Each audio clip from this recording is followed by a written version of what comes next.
right, and we're live. So welcome to Upturned Table. This is our session 0 for our case file 2, Fiery Angels, for the Bladerunner role-playing game by Free League. And we have a third player this time. So if you were watching previously, there were only Will and Matt, and we are now adding Terry, who we played Star Trek with, as our third Blade Runner. So this should change the dynamics a little bit and make it pretty fun.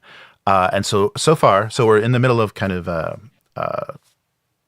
character creation for Terry, and Terry's going to play a Replicant Inspector, and we're doing stats and skills and everything at this point. So it's pretty straightforward.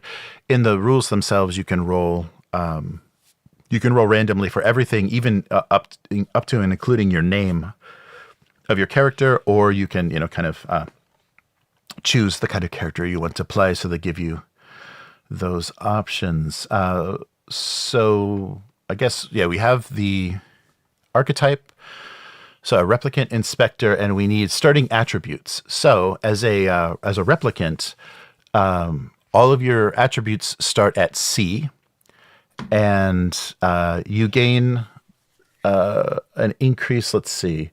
So you have a key attribute, and so do I need to reset all those? No, they all should be the default. So that's without any modification. That's your character so far, without any of their training or on the job experience. So everything you see under your stats is the default setting, and we're just going to be adding to some of those. So as your inspector, sorry, let me just double check what your key attribute was. So you have to boost your agility. So agility is key attribute for inspector. Okay, so you make increases based on the number of years on the force, but in your case, because you're a replicant, it's only 1. So an increase is always 1 step. So you only go from C to B or B to A. You don't add 2 when you increase these. So you can increase any attribute as much as you want up to A, but your key attribute listed must be at least a B. So you have to spend that. The 1, I guess you're going to have 1, and you'll get an additional, there we go. As a replicant, you get 1 additional increase, but it must be spent on strength or agility. Okay. So you may make increases indicated by the number of years. So as number of years on the force as a rookie, sorry, this is not all in the same place here. That is, unless you have an extra layer of implanted fake yes. experience on the force. There you go. There we go. So for attributes, you get to add 4 as a rookie. So you can take 4 of those attributes and add 4 points, but but 1 must be spent on agility. You have to have at least 1 on agility to get it to a C, and then you have let's see. 1 additional, and so basically you have, as a replicant, you have 5 because you have 1 additional that must be strength or agility. So you can already automatically just spend that on your agility. So the 4 stats: strength, agility, intelligence, and empathy, and you have 5 points to boost those. But every point just moves it up one rating, 1 letter grade.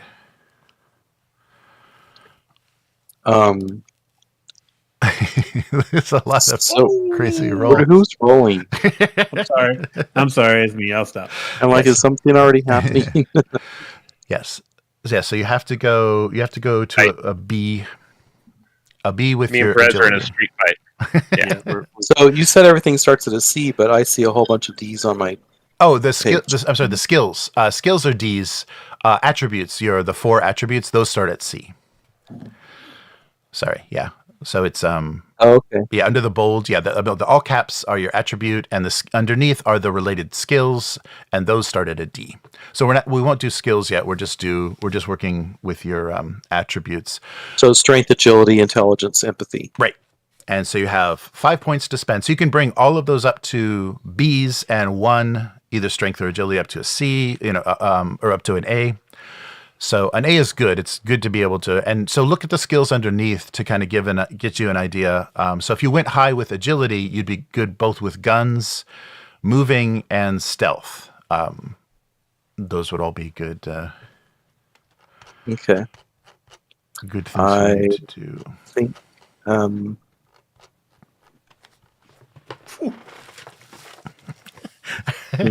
When does empathy become a factor? Empathy Or is be an example. Pass your tests every week or whatever it is that they do Right. with. We need empathy, or they think that we've gone mad and they ice us. Yes. So high empathy is good because you will you won't be taken off the force. You'll have, I think, higher. It might give you higher resolve, but you'll also be able to negotiate and kind of understand people and make people do what you want much easier. The higher your empathy score is. So Matt's character is all empathy. So I'm going to bring everything up to a B. Okay. And then make agility an A. Okay, great. Perfect. You're like an assassin? These freaking toasters, man. That's so much better than me. All right. Okay, so that is your I attributes. thought we had reached an understanding. Is there a Perez. save button? No, it should be fine. It should. Let's see. Perez spent the last 2 months on a park bench outside the Wallace Corporation, so he's kind of grumpy. Nice. Yeah. So it. So everything is saved. Should be on your sheet automatically. Yeah, I see it changed on the public screen too. Oh, okay, cool. Cool. Okay, and so now we should do your skills. So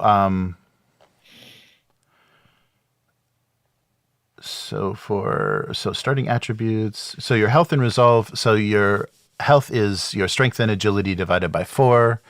So you've got 8 health, big health, and your resolve. Just walking behind you two. And your resolve is intelligence and empathy, but it is -1 because you're a replicant, so you have a little bit lower resolve. So kind of your mental HP, your mental health points.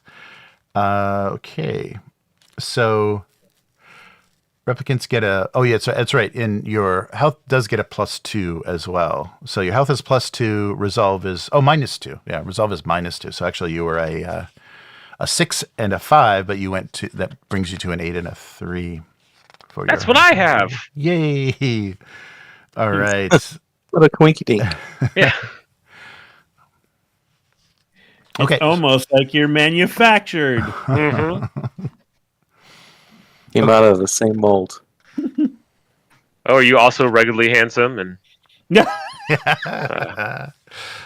All right. And so you have 3 key skills as an inspector, which are firearms, observation, and connections. So those all must be at level C. And how many points do you get to spend? So just like setting attributes. Let's see. I think you get more. Where's the skills? Oh, must be on in the skills section. Gear. Yeah, why not? They should put that right there.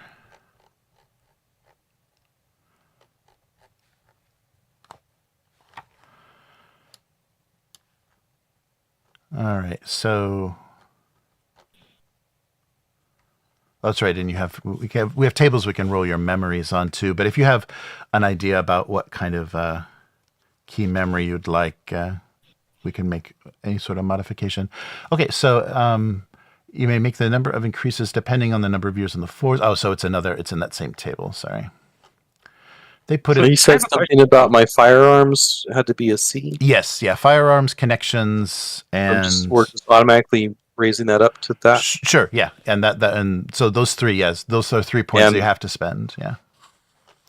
So from D to C on firearms and what else? Observation and connections.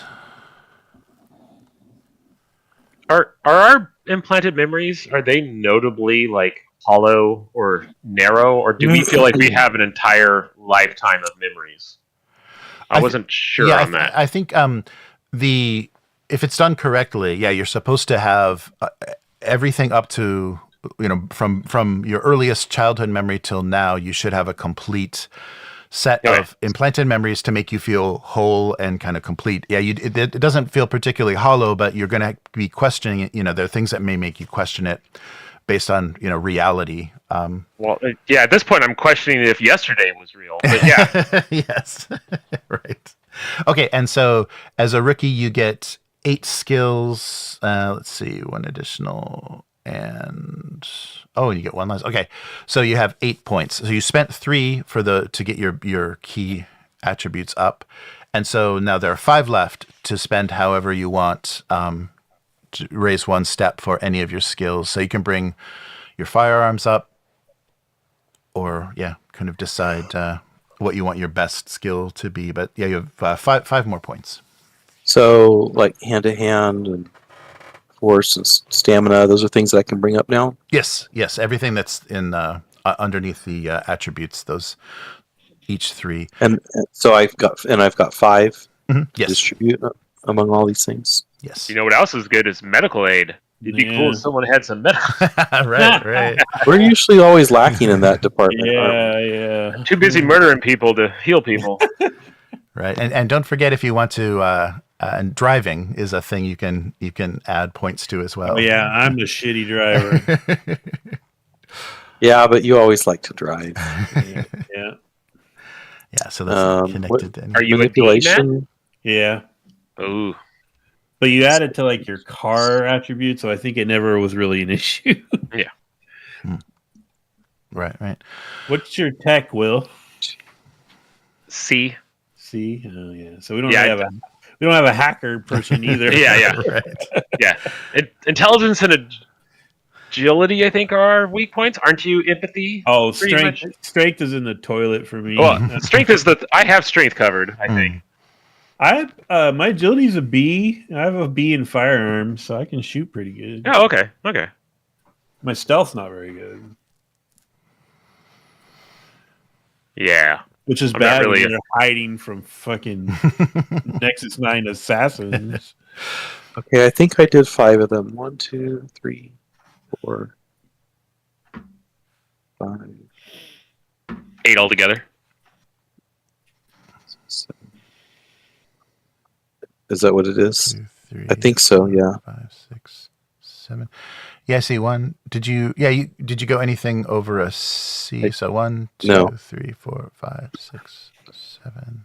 I did hand to hand, medical, Ooh. Tech, Good. Good man. manipulation, and insight, I think. Okay. Oh yeah, I see. Okay. And firearms. Is that 5? Yeah, that was it. You did all 8. Okay, cool. So you're nice even spread. So you're gonna be rolling better than a D6 on almost everything. Nice. Hey Jeremy. Yes. When they do their baseline test, is it a skill and an attribute, or is it? Yeah, I think it's insight. Yeah, I think it's empathy, insight. Yeah, I think you're rolling both. Yeah, it's an insight test. Yeah, because I think I raised my insight from a D to a C at the end of last session, as a saying that I'm in a way more stable, or at least I pass tests better now. All right, so you have your skills and your attributes, and the next thing we should do is you have specialties. So these are kind of like talents. These give you some kind of bonus effects. And so there's the skill levels. So specialties are tricks, moves, or minor abilities that give you a small edge. They're much more specialized than skills and offer a way to fine-tune your character. So the specialties that they recommend, so your starting specialties, you get a number of specialties at the start of the game, depending on how many years on the force. always that. And you can choose any specialty you like, but your archetype offers you suggestions that you can roll from. So if you're a rookie, you start the game without a specialty. Oh, okay. So yeah, we don't have to worry about that now. It's 0 for right now, but you'll learn them through the course of the game. It's one of the things you can spend your points on, your kind of XP. Yeah, points so I'm then. starting out, so I don't. Yeah, that makes sense. Okay. Yeah, so I haven't specialized in anything. But yeah, they can make you a little bit stronger, a little bit better at combat, a little bit better at recovery. Or a little bit quicker to respond in combat. So, like, I think fast reaction is, gives you 2 initiative cards instead of 1 kind of thing. So specialties none as a rookie. Okay. So I read through all of that. Let's see. So, yeah, now it's time to do your key memory. So there's a table that we can roll on, and it kind of makes a story, makes a sentence, and let's see what you think of that, or if you want to modify that in some way. So you know that you're a replicant, and you know that you have been implanted with these memories, but it's still something that's part of you. There's I think in replicants, even though they know they're artificial, still have this connection to these things that happened in their past. So let's just generate one randomly and see what you think of it, and then we can make one. You can make your own. So is the yes, the button to roll, is that on the left? Yes, you can use that simple roller. Yeah, that D20 deal. So roll a D6 first. It starts at 2. Oh, If you click just the yes. just the D6 itself, yeah. like the one that says That makes D6 is like the one. Yeah. There we go. No, we both rolled 6. Okay, so 6 is just a few weeks ago. So this is a recent memory that's going to be your key memory. So how do I put that in my? I'll write it down, and then we'll put it in the notes. Okay. I'll write it down as you're rolling it, and then I can copy and paste it. Okay, and now a D12.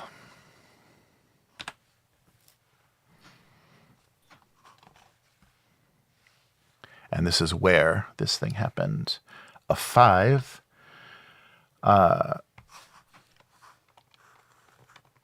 In serene, exclusive corporate headquarters. Oh boy.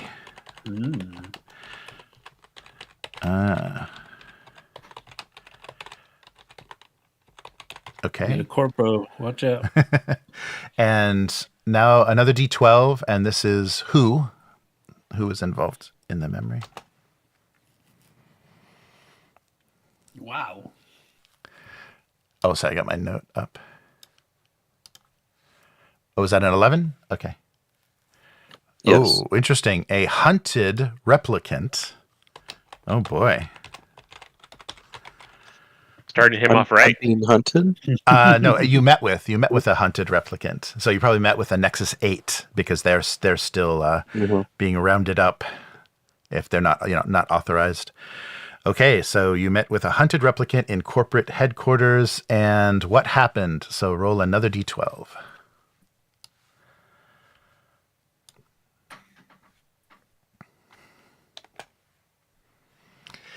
Eight is...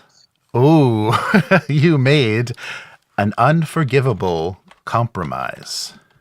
Uh-oh. Uh... You let him go. Unforgivable by who? Yeah, right. By somebody's standards, maybe not your own, but wow. Okay, and then one more D12, and this is how it made you feel.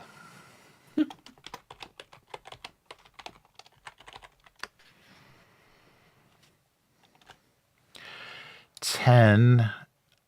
It made you feel shameful. Of course it did. All right. Oh, that's pretty cool. All right. So yeah, very different from the other two. So I'll copy and paste this into your key memory section. So is that good? Is there anything you'd want to change with that? Anything that you think would be different for your character as far as like their is this reaction? a real key memory, or is this like an implanted memory? I don't. If it happened a few weeks ago, it's very possible that it's real. It's real. Yeah. Because if it was more than a year ago, it's not going to be real. Yeah, I wasn't born yesterday. Almost. Or were you born 2 weeks ago? That's the question. Right. Not sure about that. Decanted.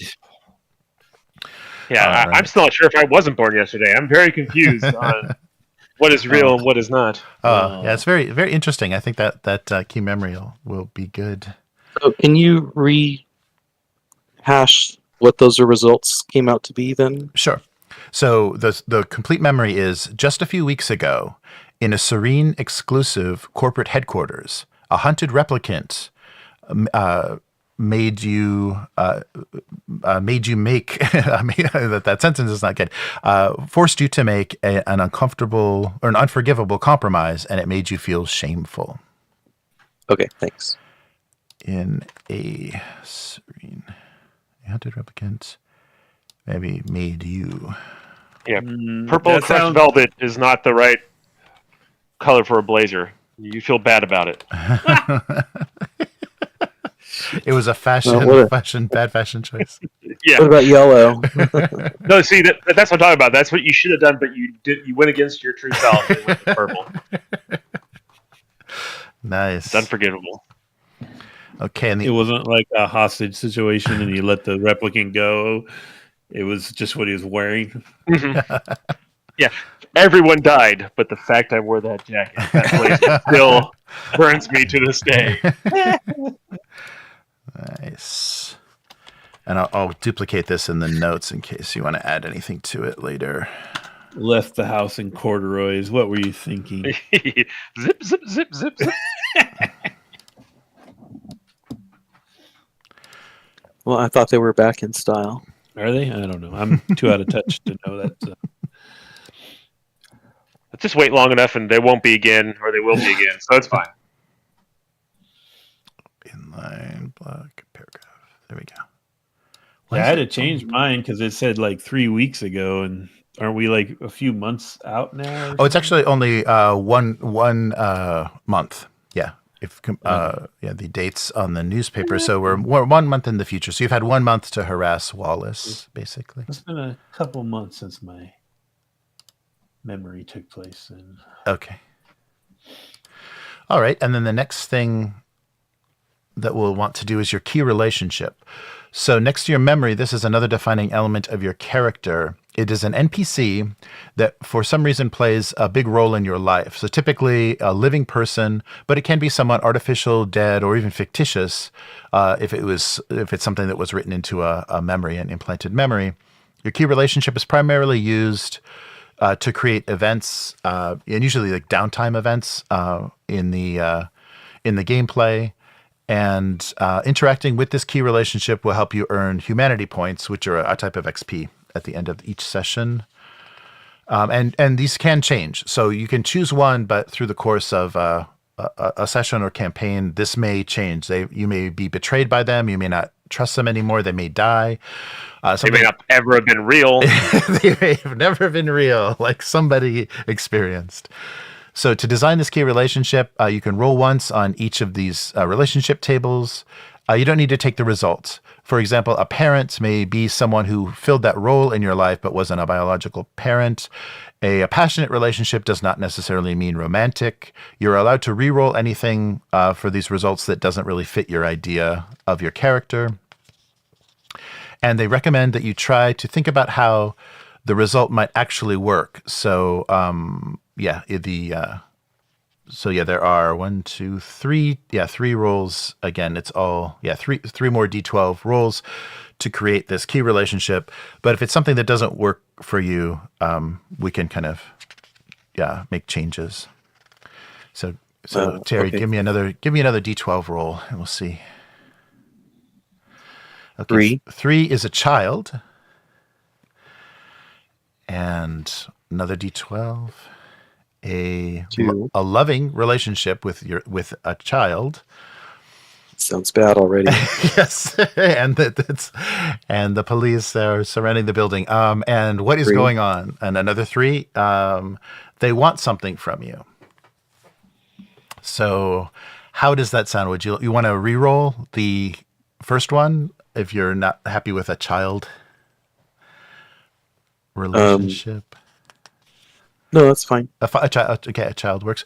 So, so this can be a child that either is yours or not, or you think is yours, is not related to you, or someone you've kind of has that role in your life, like a younger person you may have mentored or something. It's This is real, or I'm not sure if it's real, or this is real to you because it will serve as somebody that you believe you're communicating with, even if you never see them face to face. They may call you, but you may not know. Oh yeah, the phone calls.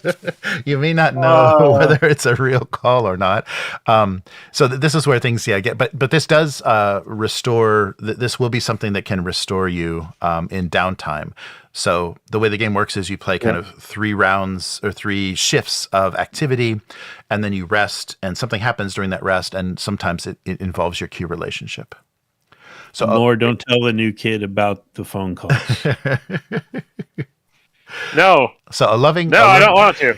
A loving child that wants something from you. Okay. So yeah, you can. Let me get this all written down too. Yeah, so that works for you, Terry? Yep. Okay.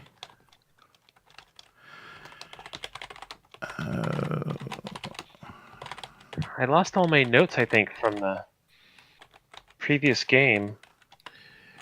So I'm having to rely on memory, which isn't good. Oh no, you're relying on implanted memories? Yeah. Okay. Yeah, I've got some kind of random notes that I took on your character sheets. So I'll look through. If you have a question about anything, I can kind of look through. Do you remember what Lee's thought her daughter's name was? Oh, yes. Dinah. Yeah. Dinah was the name that Lee thought she had a daughter named Dinah. Why is this always bolding? Once Terry's characters are all built, we should probably do like a little round robin on our characters, just jog our memories and stuff. Yes. Yeah. Yeah, I listened to most of the last session, but I didn't review the wrap up completely, our kind of prologue. So some of that may not be clear. Because I wanted to kill what's his face. I don't know if we did that in the month of downtime. He might show up in this one. Oh, what's his face? The Nexus guy. The 8? Oh, yeah. Styles. The guy that Styles. There you go. I'm writing that name down. I hate that guy too. Yeah, I know when in our previous thing, wherever that I'm sad I misplaced it. I organized, so of course I lost everything. Like that was one of my notes. Is like gonna get Styles. That's right. Okay. Yeah. So you mean a hunted replicant that may have made a unforgivable compromise with one of your characters? Oh man, I'll have to kill everybody. I think I've decided I'm much more of a shoot first, let it be sorted out later type of guy now. I try to be cool. All right. And so I think we're doing pretty good here. So yeah, you have standard gear as a. Yeah, you don't have no special modifications to your gear as an inspector, so you can choose. Let's see so you'll have and you can gain equipment by also making connections rolls and spending promotion points or spending Chin Yen points. So, why don't you roll for me, Terry, D6? This will be your starting money. Woo! I won the lotto. That's how you do it. All right. Roll high, win games. So unfortunately, because you're a rookie and wait, and a replicant, it's going to be -2. No, sorry. So 4, yeah. So you'll have 4 Chin Yen.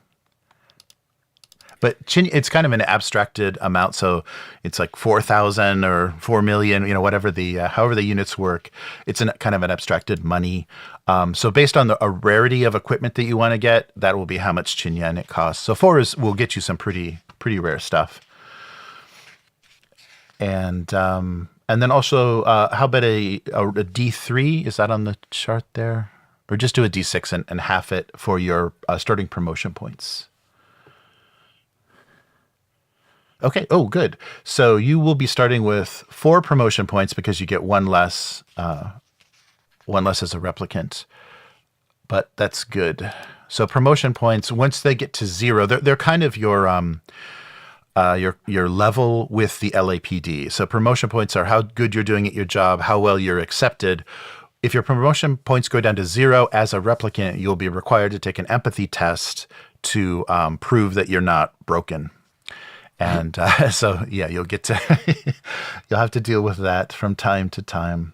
And humanity points are something that you'll acquire from gameplay. Is that why I have 0? Because I don't play games. Right, because the decisions that you make, yes. I think you've spent, because... Yeah, when you'll lose your humanity. All right, so...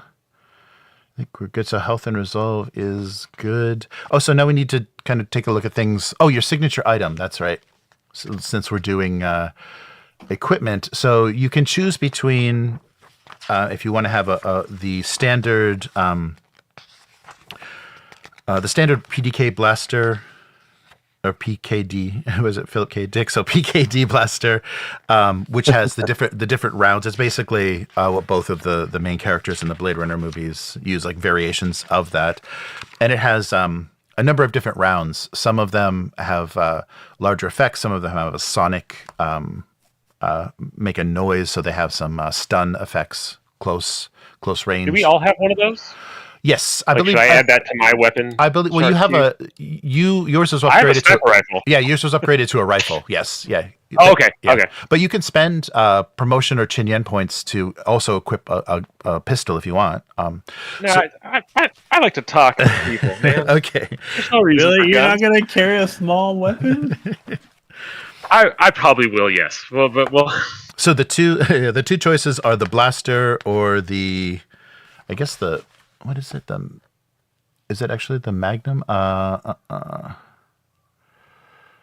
Standard issue is a blaster, or I'm sorry, subcompact. So 357, but it's a concealable subcompact. So it does less damage, but you can use it at shorter range. It just doesn't have the flexibility of the blaster. So you will have a badge. Yeah, let me drag some inventory stuff in here. I recommend the grenades. Oh yeah, that's right. It did help you out some. Mm-hmm. So by default, you have your RDU badge and your Rep Detect unit badge, and then your Kaya unit, which is your communication device. And then you can choose. So what are you thinking? Do you want a concealable weapon, something you can hide and sneak past people and use up close, or do you want the standard blaster? Character. So one of those weapons you were describing is tiny? Yes, the Magnum is a subcompact. It's a 357 subcompact, so that means you can kind of tuck it. You can hide it from people that are searching you for a weapon, and people won't know that you're armed. The blaster is pretty obvious. It bulges in your jacket, or it hangs off your hip, so it's pretty obvious you're carrying a blaster. But that is a much more effective weapon if you're trying to take people down.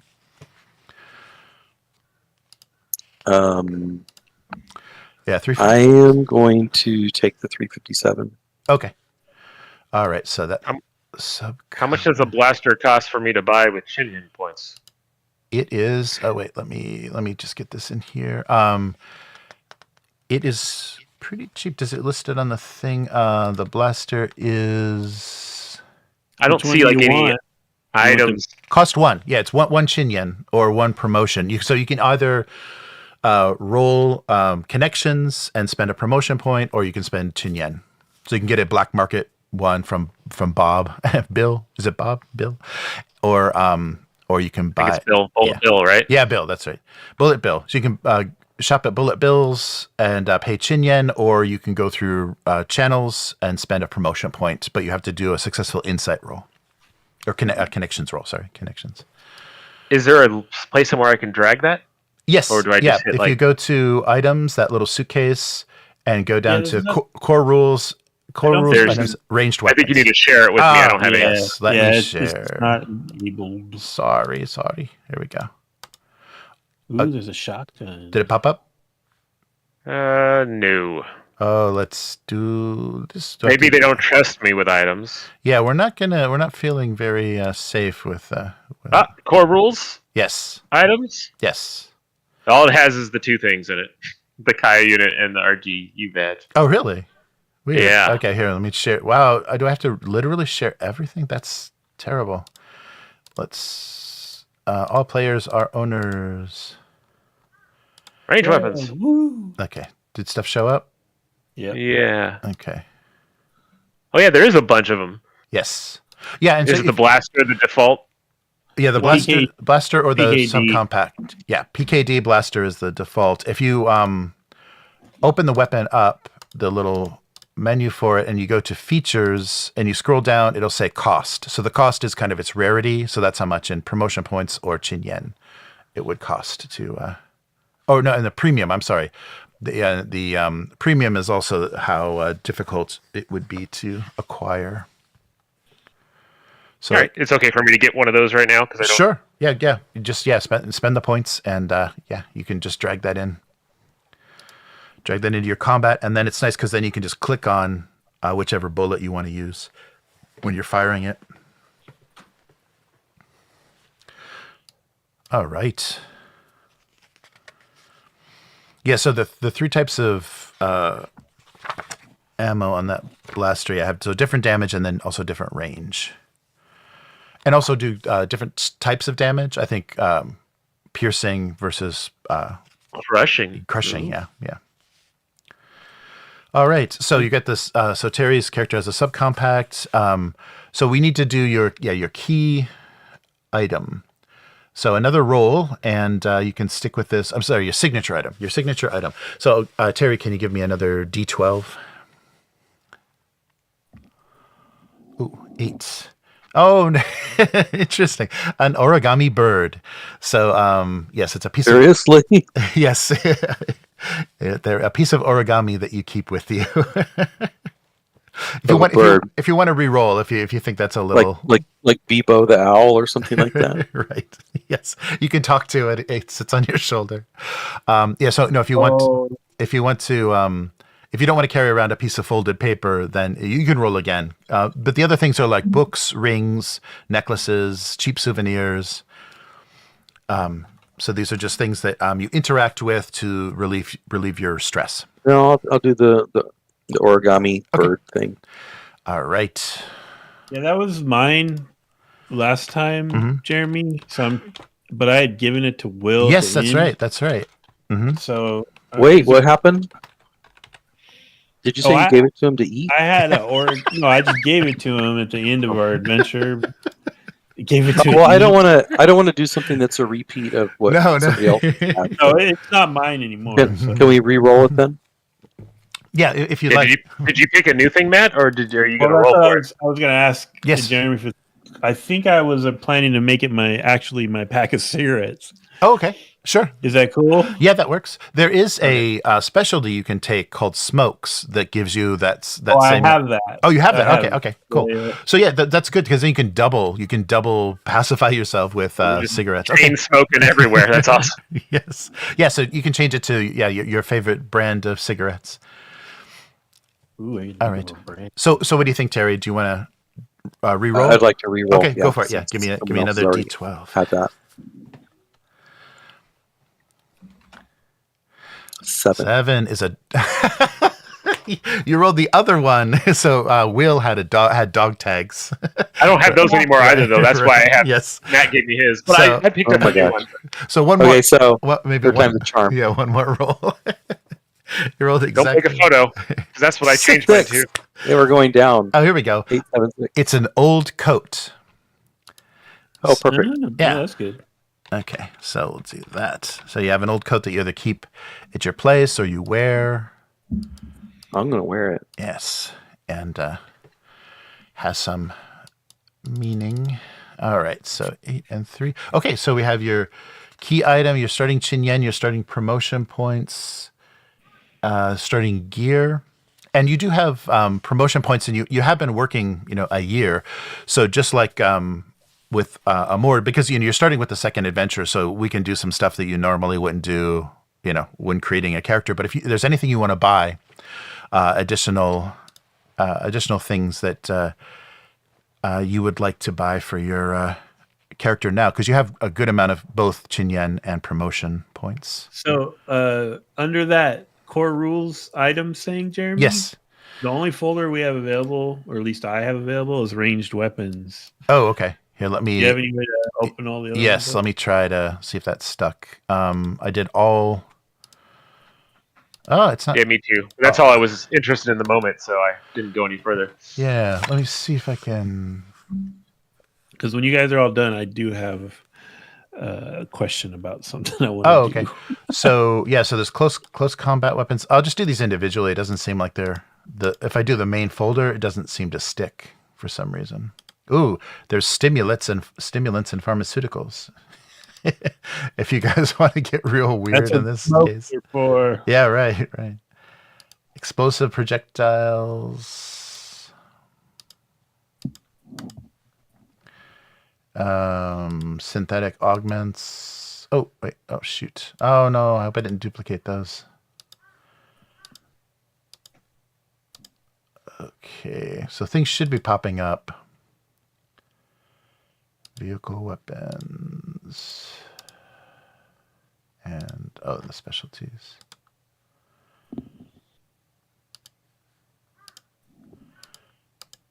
Yeah, it's weird. So, is anything else showing up for you guys? Yeah, it's...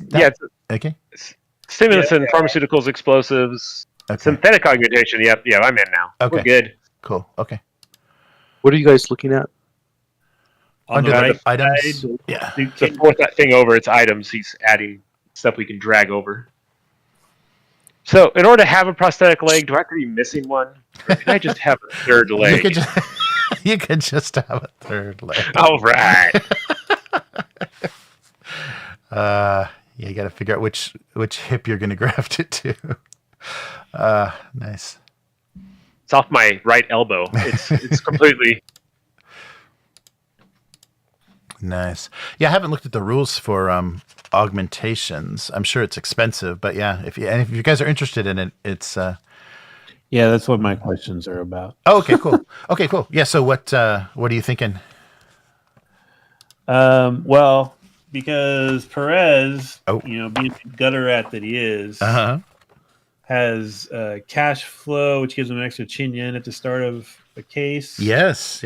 And he has an advantage to his connection rolls to buy things on the black market. Oh, okay. So I was wondering if I could get a black market deal on one or maybe two of these things. Sure. Go to a real off the books chop shop. Yes. Yeah, we'll have to invent the your dealer here. Okay, so for synthetic augmentations, technically both humans and replicants can undergo augmentation. So the augs are ungodly expensive and require dicey medical procedures. But you've had a month to heal, so you'll have some. You could have done something in that time.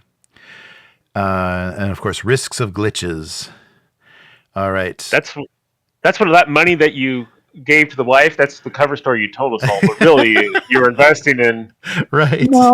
your synthetic implant addiction. Come on. All right. Yeah. So you can go to a chop shop or skin dock in town to get upgraded.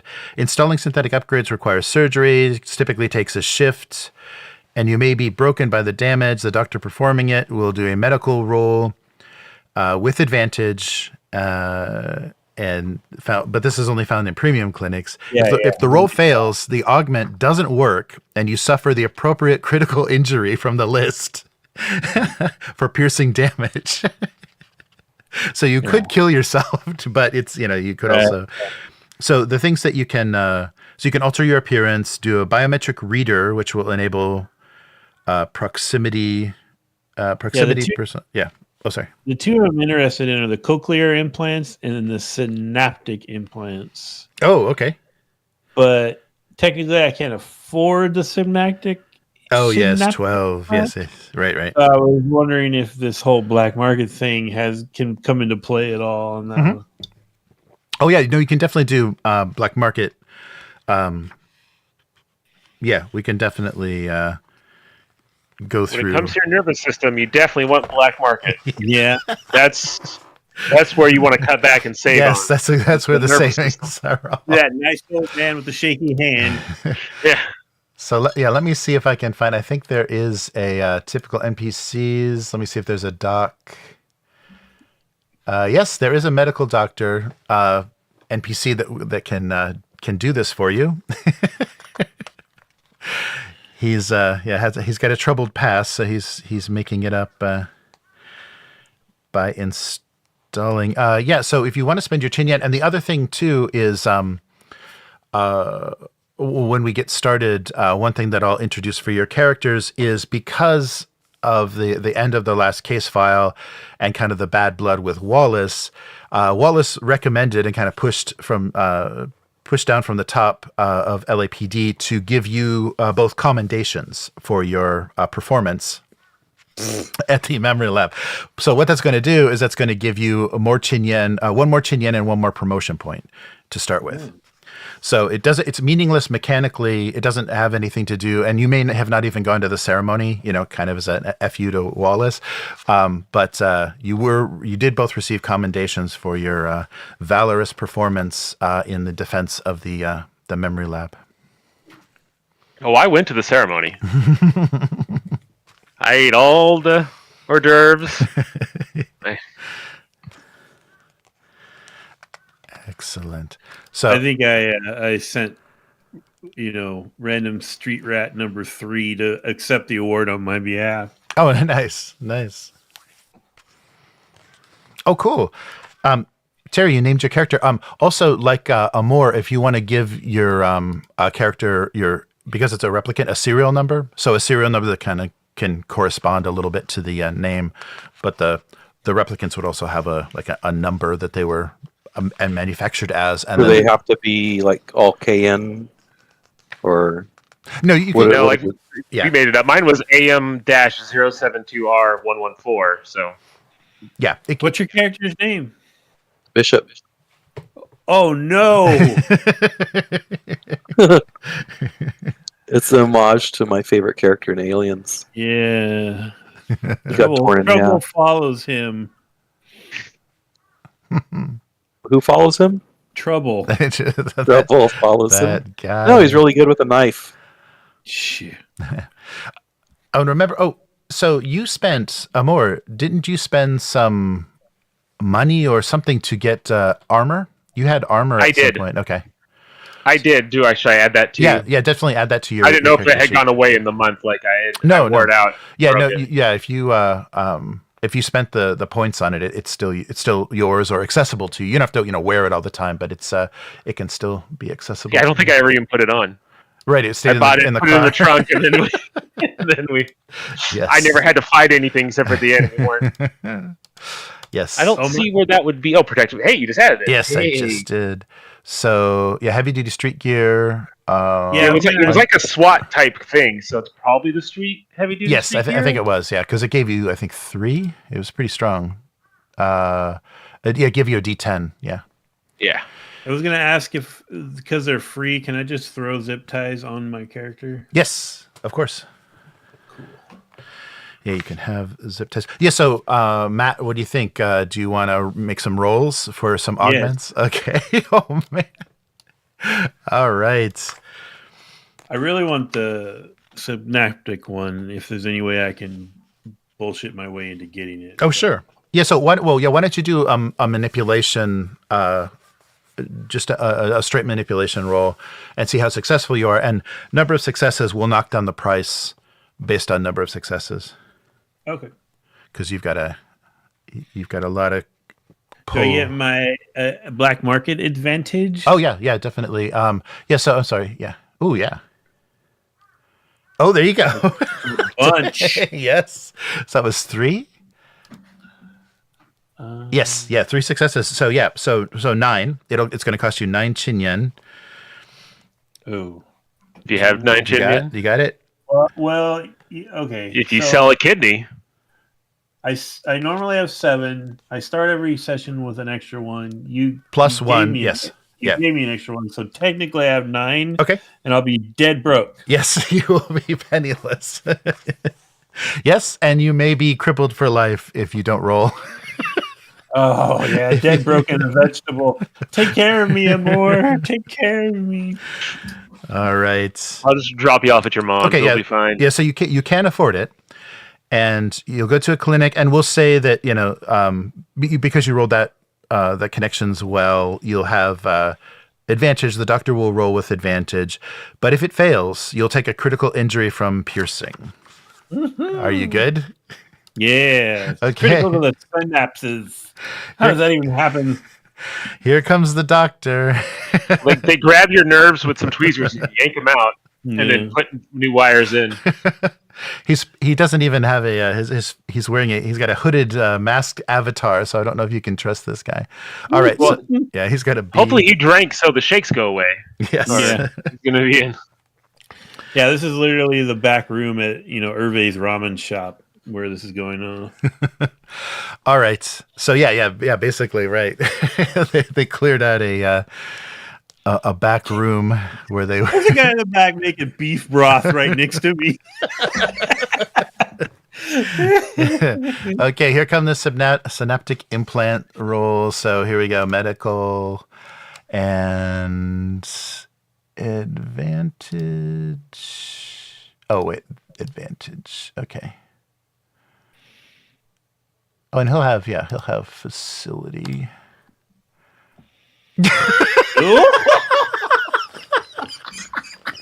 Oh no. Okay, well. All right, guys, I'm gonna go to bed. It was fun. Happy birthday, Jeremy. Well, this was the shortest case file ever. Okay, so I can't push that, or the doctor dies. Okay, that was so it was advantage and medical tools, and it didn't go well.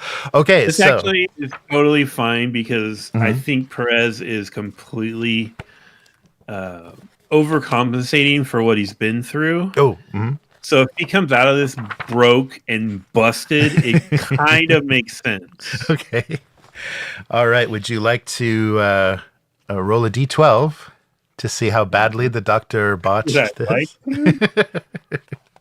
Help me out. Do I want low? You want low. Yes, you want very, very low. Lower the better. So you have, this is brutal. You have a punctured lung. Nope. A punctured lung. You missed my synapses. So yeah, totally missed all of your synapses. So this is lethal, but if you get medical treatment within a shift, and it's perfect. So healing time was a month. So you spent the month kind of between cases, hobbling around. You will have disadvantage from now on to both stamina and mobility rolls. Whoa. I need to step away for a couple minutes. Oh, sure. I'll be right back. Sure. Okay, where should I put that? Oh, maybe just in the notes. There might be a, let me see. Are there mods for injuries? Yeah, when you roll. Oh, yeah, let me see. If they do, they might have that. Let me see if there's critical injury. Yeah, there are. There are. Nice. All right. So you could have this all built in. Oh, and you even get a little icon for your dude for the injury. I don't know where these would go, though. Punctured lung. So maybe mods. Yeah, let's see. Where's this go? Nope. Oh, sorry. I duplicated it. Sorry. You did it. All right. Yeah, there you go.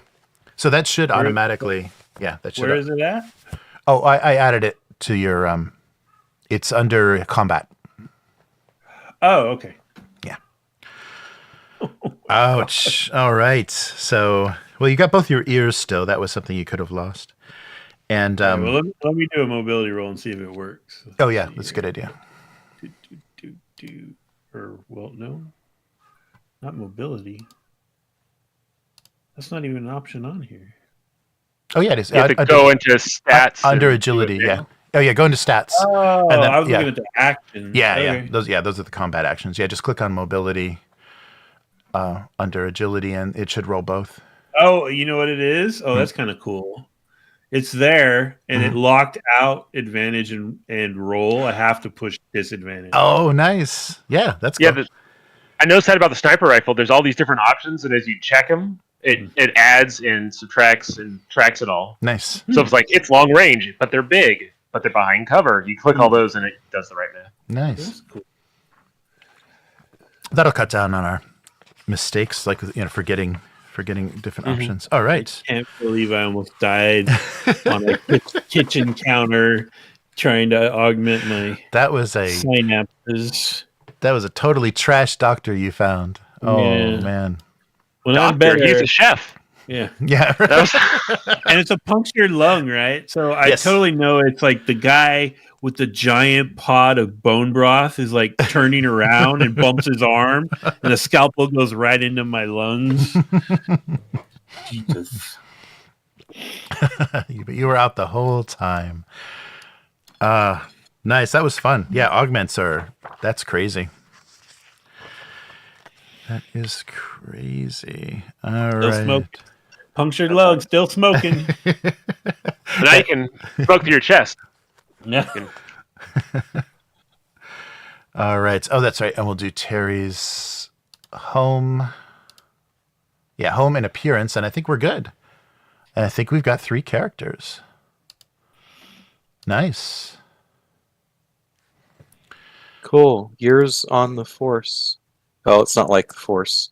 Yeah, you have the Of voice. course. Yes, 1. Yeah, since you're a rookie, yeah, you're in for 1. And yeah, so Yours is a Jedi. so the 2 things we should do. am I manufactured with like how to be a Blade Runner? Yes, yeah, you have all your skills, all the abilities Didn't are have in to there. go through academy or anything like that. Nope. Yeah, you just showed up on the job, all pre-programmed by Wallace, and working well. What a great guy. Yeah, he's wonderful, isn't he? So, for your appearance, they have a couple of suggestions under the archetype. But how do you want to describe your character? Like when people what's people's first impression? Like, let me see for Matt's character, shitty clothes and shitty life was the kind of Wow. description. And Will is by the book, perfect buzz cut and suit. So are you? So you have you have an old jacket on. Is that something that people? I have a very stylish 20-year-old leather jacket. Oh, nice. Okay.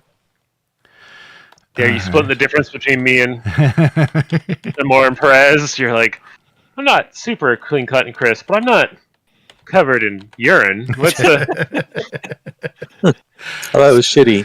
It's cigarette smoke and covered in pieces. ramen stains. Thank you very Yeah. much. and a little bit of lung blood. And Yeah. other than that, you're good to go. Yeah. And so, are you kind of fresh faced? Are you kind of world weary looking? What's the Rugged. Okay. Oh, nice. Okay. Rugged. And would you say like he's good looking? Like what people like say? Would he come across as attractive? Rugged, good looks. Yeah. Okay. Lantern jaw. Good. Nice. Okay, and why don't you roll a d12 to see where you live? And we can, if you just want default housing, that's possible too. 11. Oh no. Why is this? I get the feeling you want to roll low numbers in this game. Huh? Yes, low is good for these options. Yes, No, you want high normally. you don't want or you don't have a home. You don't have a home. Drifting around and spending every night in a different place. Oh, love it. Sleep Okay. in my flying car. Okay, cool. Like so they made him, put him on the force, but never bothered to give him housing. That's awesome. Yeah, I forgot to assign the housing. Get out there, kid. Get to work. Where am I Yeah, going I after gave this? all Just my work. money to this little kid next door. Right. You're Oh, still yeah, in yeah. the rookie dorms at the LAPD building. Yeah, we spent a night at LAPD. It was all right. Yeah, it was okay. I'm living out of the locker. Yeah. Okay. All right. I think that's going to do it. You've got all your starting everything. So is there anything, you do have 4 promotion points and 4 Chin Yen points. Is there anything you'd like to purchase additionally for your character? Things like body armor, explosives. If you want to get insane with the augments. Something not about murdering. There's also non-murder options. Yes, there are non-murdering options as well. Let's see. An additional weapon. There are close combat weapons. If you're, let's see, your hand-to-hand is decent, like a B and a C. So if you want a brass knuckles, a club, a folding knife, a survival knife, something you can fight with, that's quiet. So what can I buy here? What can I afford? So it depends on the rarity of things. So cost. It looks like everything, especially for these close combat, is going to be 1. So you can either do 1 Chin Yen where you buy it on the black market, or you can make a connections roll and spend a promotion point. So spending a promotion point means you're going through correct channels through the LAPD. Spending the Chin Yen means you go to a black market shop and purchase it with that. And so no one knows. So the LAPD would not even know you're carrying it, basically. Is pepper spray limited to number of uses? No. Everything has basically unlimited ammo. There's no ammo tracking or anything in the weapons. The weapons can be damaged or destroyed, but they can't be. Okay, so the pepper spray cannot inflict critical injury, but it does do 1 damage at engaged range.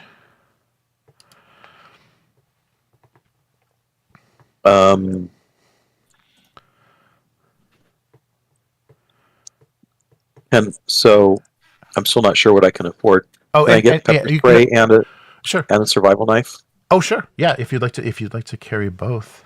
Yes. I think you have to open up a couple windows and it will show the price inside. Oh, yeah, sorry. Yeah, if you click on the object itself and go to features and then scroll down, it'll show the cost. And I think all of these are standard availability. So it's just, so how would you like to pay for them? Do you want to spend your promotion points or your Chin Yen? It depends on like if you want people to know you have them or not. I'm trying to figure out where my promotion points are. Oh, sorry. Under inventory? The inventory tab at the bottom. Yeah, at the bottom, there's boxes that have little squares in them. Yes, you got 4 promotion points and 4 Chin Yen. You can do 1 of each or yeah, both. I will use promotion points. Okay.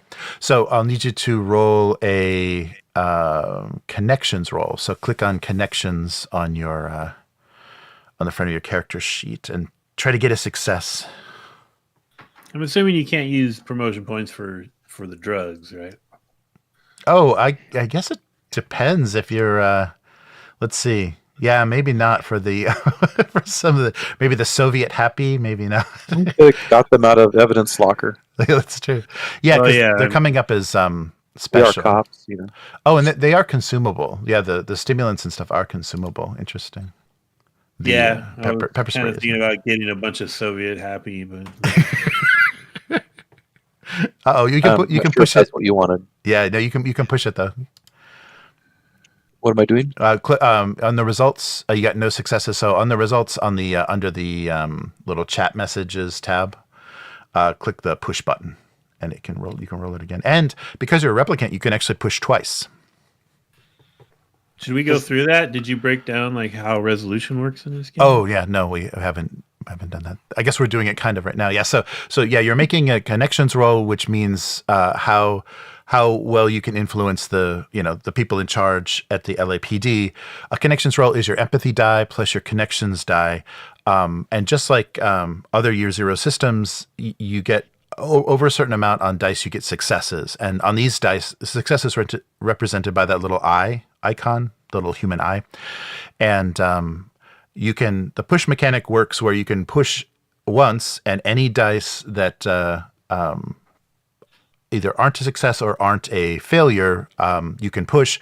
But if you push with the origami unicorn, that which is a 1, a failure, then you will take stress for that. So yeah, that's the basic mechanic is just the number, and usually the number of successes you need is just 1, and additional successes can give you beneficial results, extra damage, and things like that in combat. And stresses are health and resolve, right? It's just whichever Yes. one you're Right. like if you're using mental stuff, it's resolve. And if you're Right. using Oh physical yeah, thank you. stuff, Yes. Right. Yeah. So if you're rolling with a strength or an agility, you take damage, your stress damage to your health. If you're rolling with intelligence or empathy, then you take it to your resolve. Thank you.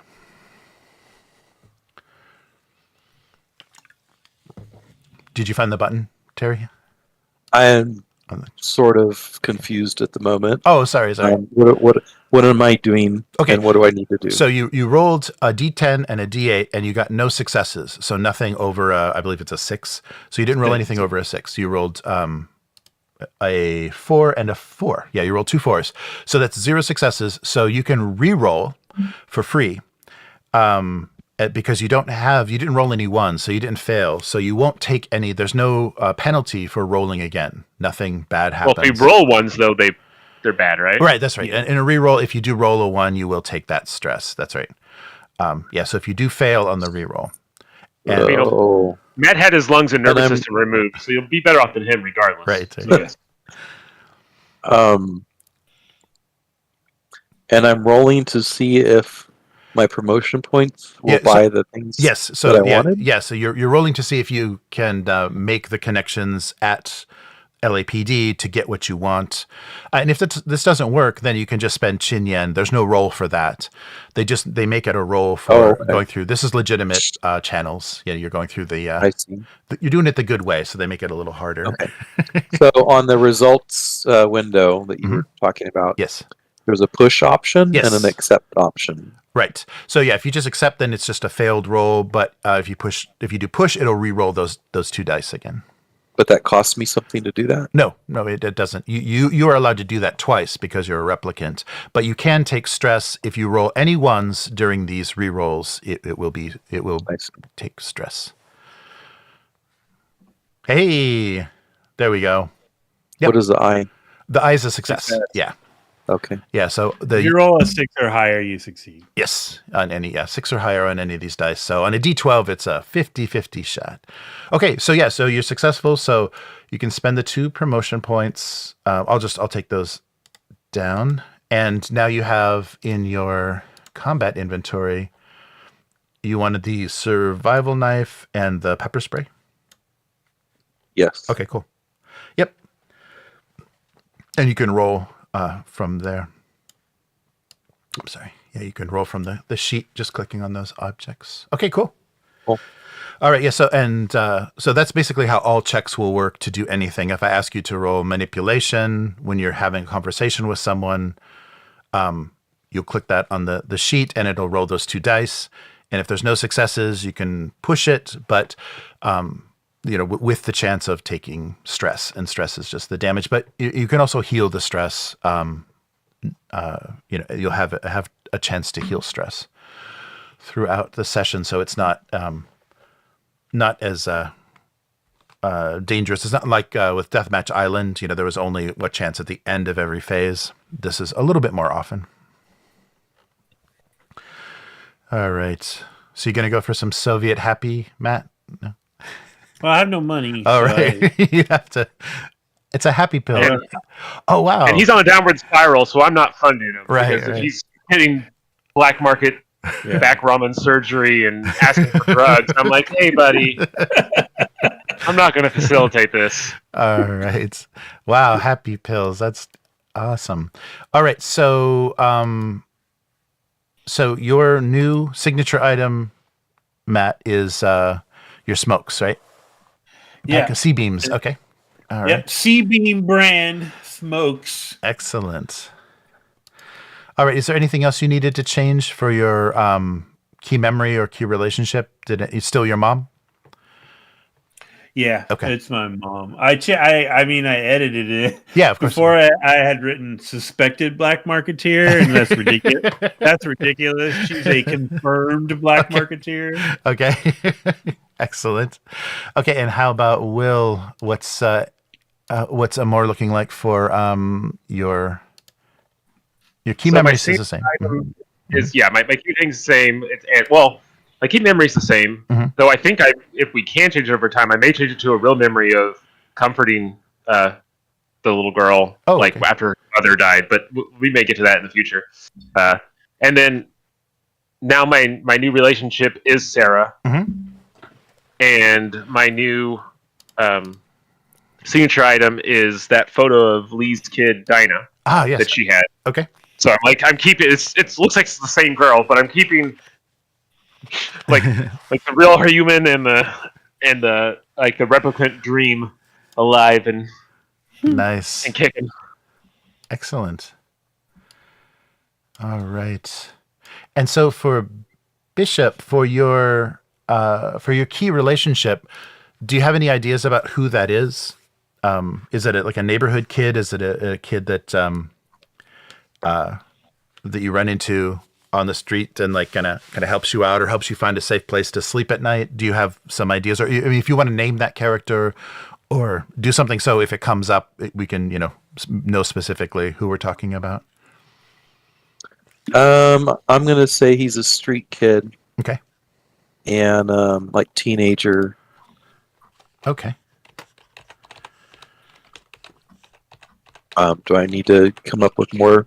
No, that's fine. Yeah, no, that's fine. No, yeah, just that. And you can just basically if you don't want to share who that is, with your coworkers, you can just refer to him as the kid. So I'll know who it is. Yeah. Yeah, I'm thinking that maybe he like started out being an informant or something like that. Oh, yeah. And then now I just kind of look out for him. Excellent. Yeah, that's good too, because you will have there will be some need to roll for street connections, in the course of investigating the case. So that can be someone you can rely on as well. Cool. Excellent. Okay, well, I think we're good. Everybody's up to date. So should we do a kind of recap of the case file 1? So kind of get get Terry's Bishop up to speed and show the mental state, the decline in mental state of Will. I think I'm stronger now than ever. That's right. That's right. I'm far better now. All right. I'm not. Yeah. So who's Amor? That's me. I'm Amor. Okay. Williams Amor. So yeah. Matt is Akimitsu. Perez. Akimitsu. Yeah. Just call me Perez. Perez. Yeah, so Perez is a skimmer, and Amor's an enforcer. Kistuen on the street. So Perez in the bed? Is that what we're in the hospital? Yeah. All right. So, I'll just do a quick recap. So Electric Dreams was the case file number 1.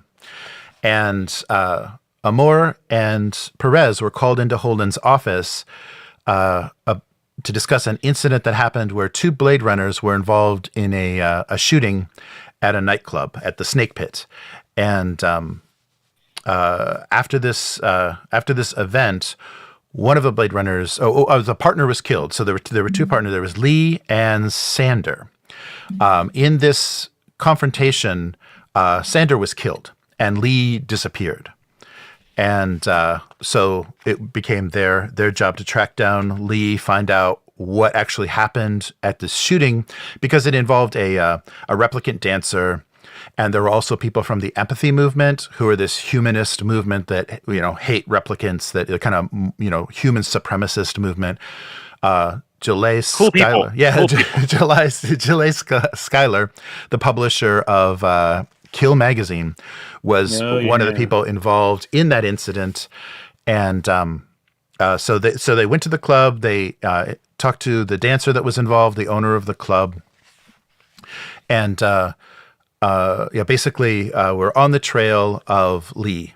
And through, I'm trying to think of, I'll kind of jump ahead through some events, but kind of through the course of the investigation, it became obvious that Lee had made contacts with the replicant underground. And so there are a few figures that are in Los Angeles at this time that help replicants, especially, most especially the Nexus 8s that have the serial numbers that are identifiable and are not legal. They are illegally on Earth, helps them escape to the the off-world. And so they came across a safe house and ran into the Aurelian, who is a maker of butterflies, who lives in kind of the who has a shop in the Animoid Row, which is the artificial animal marketplace. He's connected. He's one of the sources, and also a replicant named Styles, who is a key figure in negotiating the passage and helping people escape. He's been in custody of the LAPD several times and has been let go.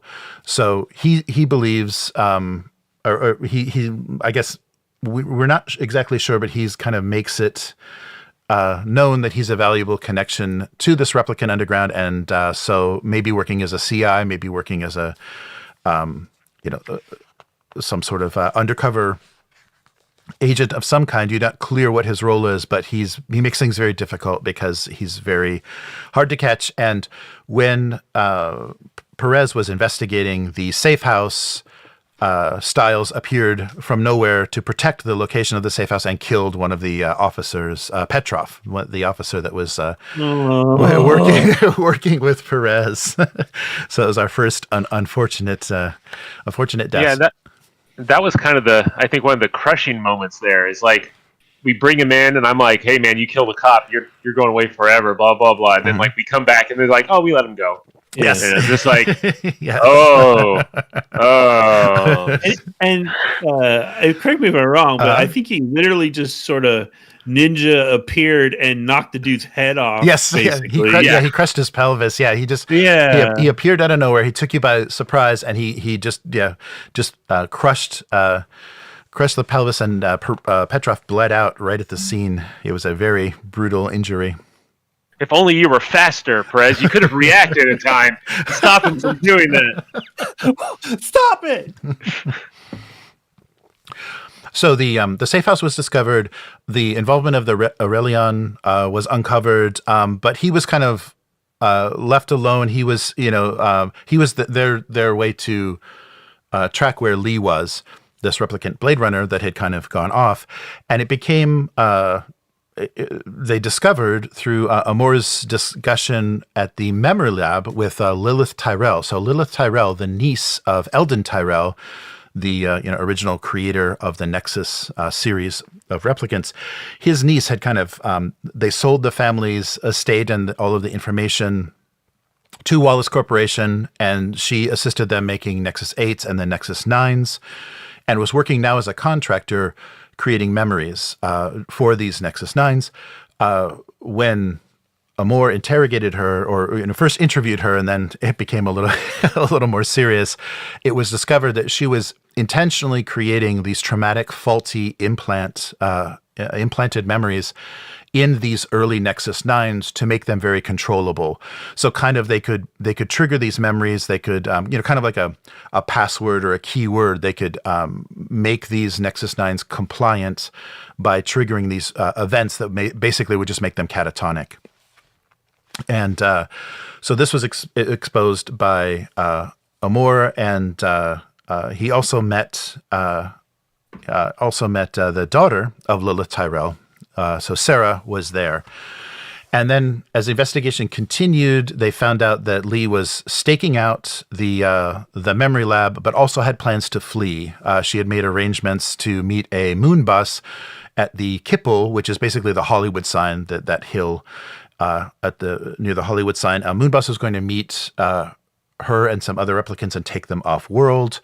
But in the meantime, before those plans were going to happen, Lee decided that she needed to end Lilith Tyrell for what she had done to her, for this memory she had implanted, because the memory specifically that was implanted within Lee was an off-world kind of massacre by a combat squad of her daughter.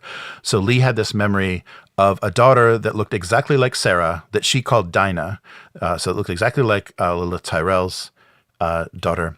And this was tearing her apart. And so her seeing a girl that looked like her dead daughter, and also the fact that Lee was a templant. So a templant is a replicant that is based on the appearance and mostly memories and voice and everything of an existing person. Lee was a template of Lilith Tyrell, so that she was basically, cursed by whatever this woman had done to her. It had broken her and basically made her insane. So Lee attempted to... She broke into the memory lab because all of her biometrics worked just like Lilith to enter. So she walked right into the memory lab, attempted to kill Lilith Tyrell, was talked down by Amor, but a Wallace kill team basically followed her in because they wanted to wrap up loose ends. They were going to kill Lee because Wallace, their main concern is that Nexus 9 models look as sane and reliable as possible. So it was a PR angle, basically.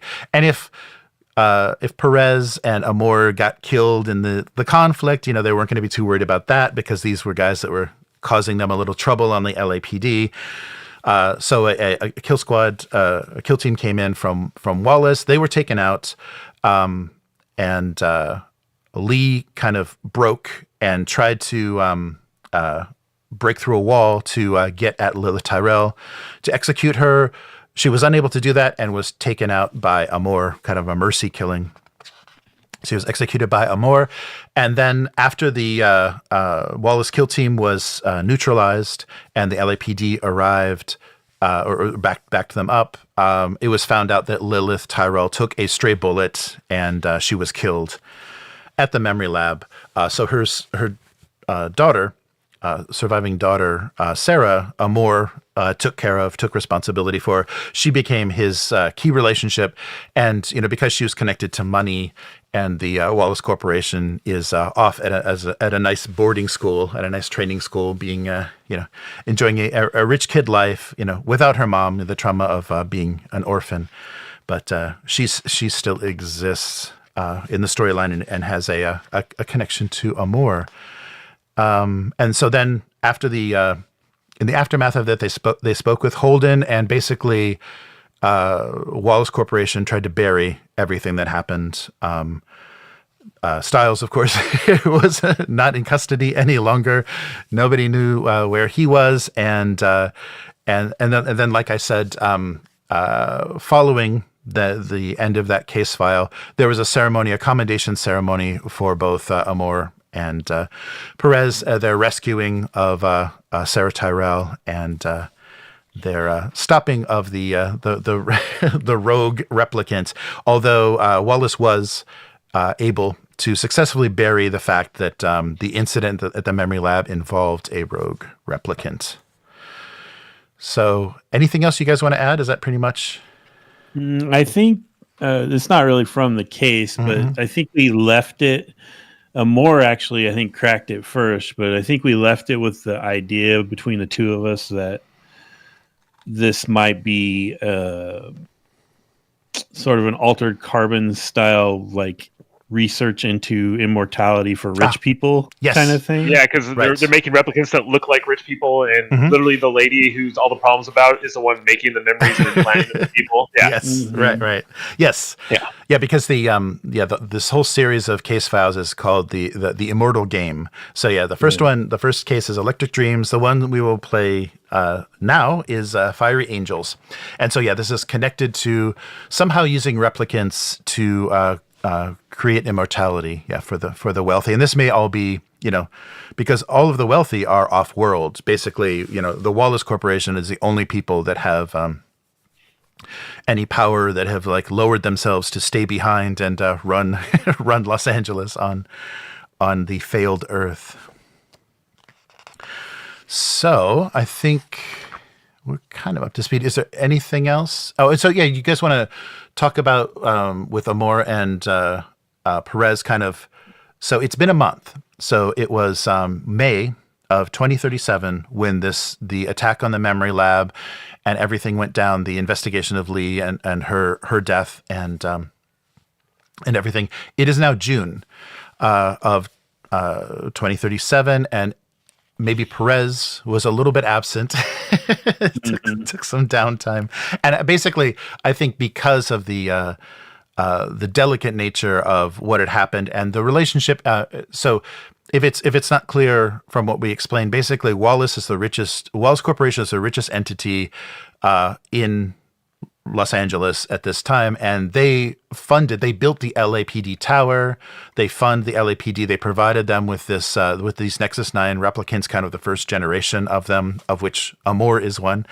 And I guess and so is Bishop. And so Bishop, you're part of that program where Wallace provided the LAPD. So they have a lot of influence over the LAPD. So it's a little menacing and a little frustrating. Your job becomes very frustrated if you are ever at cross purposes with Wallace. Well, I think that I've been trying to play the game, so to speak. So, like, I've gone to all their, like, press events where they're handing me awards and smiling and trying to make it seem like I'm, at least to them and to as a public face, as being the perfect example of what replicants can offer to society. Excellent. Nice, and you've gotten a few fruit baskets from Wallace, I think, for your efforts. Oh, yeah. I think They probably go in the trash, but I pretend like they were delicious. Yes. I think Perez went the opposite way. Mm-hmm. He just completely overreacted to this whole thing, and that's why he had the failed augmentation surgery. Mm-hmm. And anytime, like, up to the surgery, and then, once they start letting him leave the hospital, he's doing one of two things. He's staking out the Wallace Corporation, mm-hmm.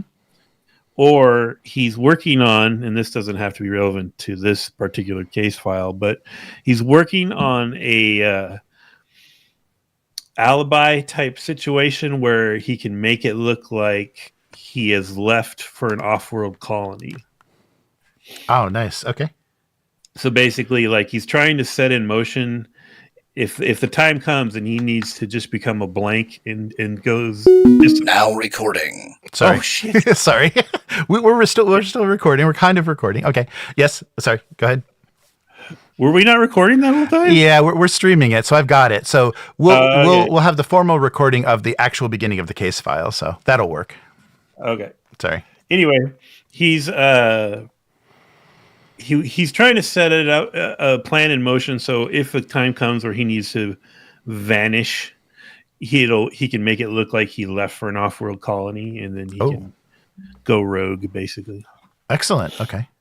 Yeah, and I think that, like, I kind of left it like this when we talked before, but I think Amor is kind of considers himself to be, like, one of the few people that's aware of what's going on. Mm-hmm. And so, like, I'm kind of playing up this, like, I'm the model replicant, hoping that, like, but at the same time, I'm trying to see what other replicants are, like, as I consider them to be, like, awake, for lack of a better term. Like I'm, like, I'm aware that my memories are fake and that they're manipulating me, and I'm, like, actively, like, trying to not let them control me, type of thing. And I'm trying to see what other replicants are, like, playing along in the system, but are potentially could be allies that are actually looking to actually, like, improve our situation, which is maybe why other replicants are going to be on cases. Maybe I'm actually using my little bit of, like, not fame, but, like, clout that I've gathered from this to try to get, like, shifts and times with all the other replicant officers Mm-hmm. to see, like, I'm trying to get a read of who's going to be the next Lee and who's going to be the next Amor, basically. Right. Well, excellent. So what's your read on Bishop? So we have a new character. So kind of someone that's going to be working with you. You're going to be put together very soon. Do you have a read on Bishop as far as... I think that that might be why, like, we're working together, is that I'm trying to get a read on him. Like maybe I was like, hey, man, I haven't worked with Bishop. He seems like a good guy. Sure would like to spend some time with him on the team. Perez hasn't been feeling very good lately with that missing lung and all. It'd be cool to have some extra hands in the duo, blah, blah, blah, blah, blah. And so that's... Okay. So I think I'm silently judging Bishop this entire time is nice. what's going on. Okay. Bring me more smokes in the hospital. Yeah. There's just air. It keeps leaking out, Yeah, so right. you have to smoke twice as much. Nice. So Bishop, do you have what has been your initial read, or kind of like, what you've heard gossip at the LAPD, or just your feel for both Amor and Perez? Do you trust them? Do you and how are also you feeling about this strange relationship between the Wallace Corporation, and the LAPD? Are you very suspicious of that, because you are directly involved in it? Is it something that bothers you? Well, as far as these two guys, I've read their files, and Perez, reckless. Amor is going to be the one that I'll probably have more trust with, and as far as the and plus, he's a brother replicant, right? Yes, and as far as Wallace with the PD, I mean, it makes sense, because here we are, replicants, working as Blade Runners, and but I also know that Wallace has a cold, ruthless side to him, and I don't trust him. Excellent. Okay. So you don't view him as father, right? you're suspicious of the. That could be, but you don't always have to like your dad. That's true. That's true. Excellent. Okay, so should we do the introduction? How are you guys doing, like energy wise and stuff? Do you want to do the introduction because we can do that next session, or do you want to start the introduction scene now? I'm good. Okay, good. And we're actually recording, so we can do this introduction. Okay, so here, let me close this up. So Perez has been staking out all the time he's been capable of outside of the Wallace Corporation. So the Wallace Tower is the largest structure in Los Angeles at this point, and it's still under construction. So I think one of the few benches that has been installed has Perez has been camping out in front of these headquarters and basically watching the comings and goings. You haven't seen any major activity of the kind of like kill teams and things that you had to deal with in the previous case. So the Wallace presence, you're not having black spinners trail you. You it seems like they're kind of leaving you alone, and as long as you're not interfering with anything, they're tolerating your surveillance, maybe your off hours surveillance.